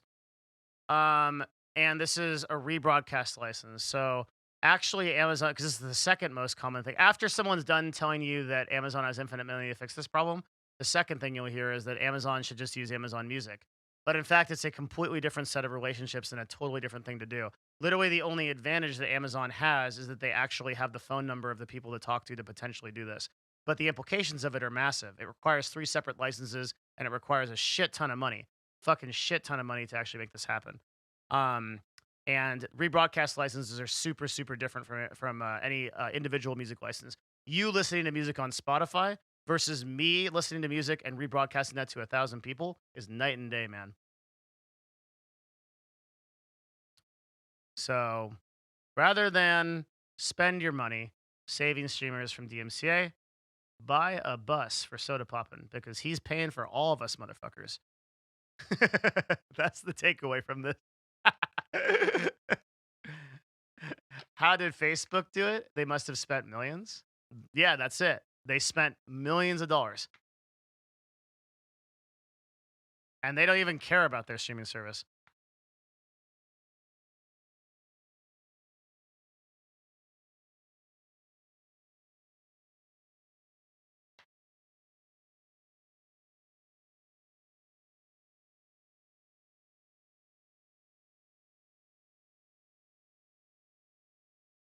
This platform has always been the way it is, man. The CEO hasn't changed. It's just now people are noticing it because it's bigger.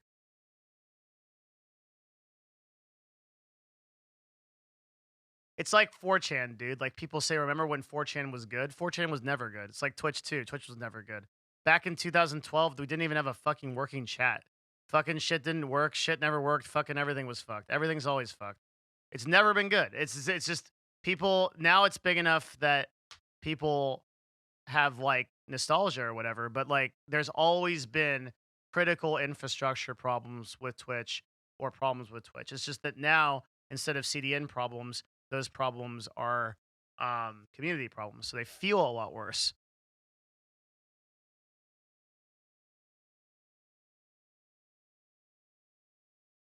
It just feels worse.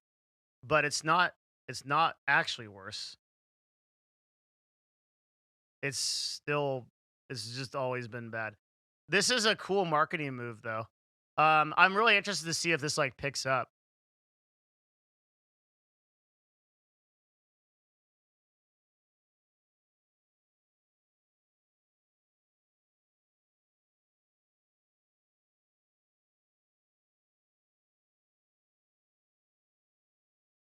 And before Devin said RuneScape was never good. Bro, RuneScape is still good.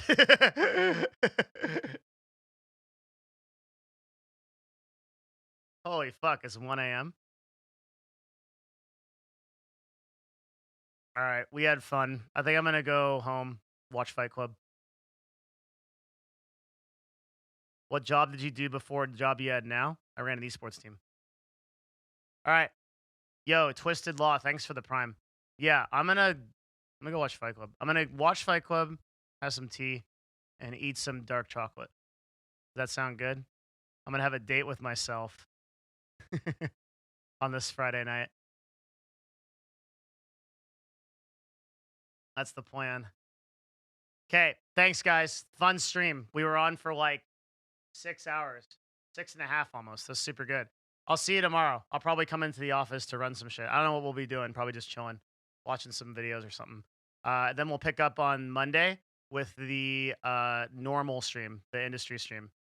But thank you for coming out for Friday Night Chill. Actually was a really cool stream. It was like really good vibes and very, very fun. Thanks for coming out for my VR experience and almost watching me hurl live on Twitch. Oh yeah, fuck, Scuffed podcast tomorrow. That's right, at 9:30. So I'll be on before that. I'll go to sleep. I'll wake up. I'll come here. We'll stream. I'll order some dinner here, and then we'll get on Scuffed podcast. That'll be a good week. Thanks for coming out for the late night stream. Hearts and chat. Thanks, guys. Lots of subs. Appreciate it. Really, really good. Appreciate it, guys. Join Discord. Discord.gg/Devin. I'll be in there for the rest of the night. And in the meantime, you guys have yourselves a wonderful night. Thank you for coming here. Is that my base station? It is. That's in the shot. Fix that later. Bye. Have a good one. Thanks, guys, for coming out. I'll see you later. Take care. It was very fun. Hope you guys had fun too. Have a good night.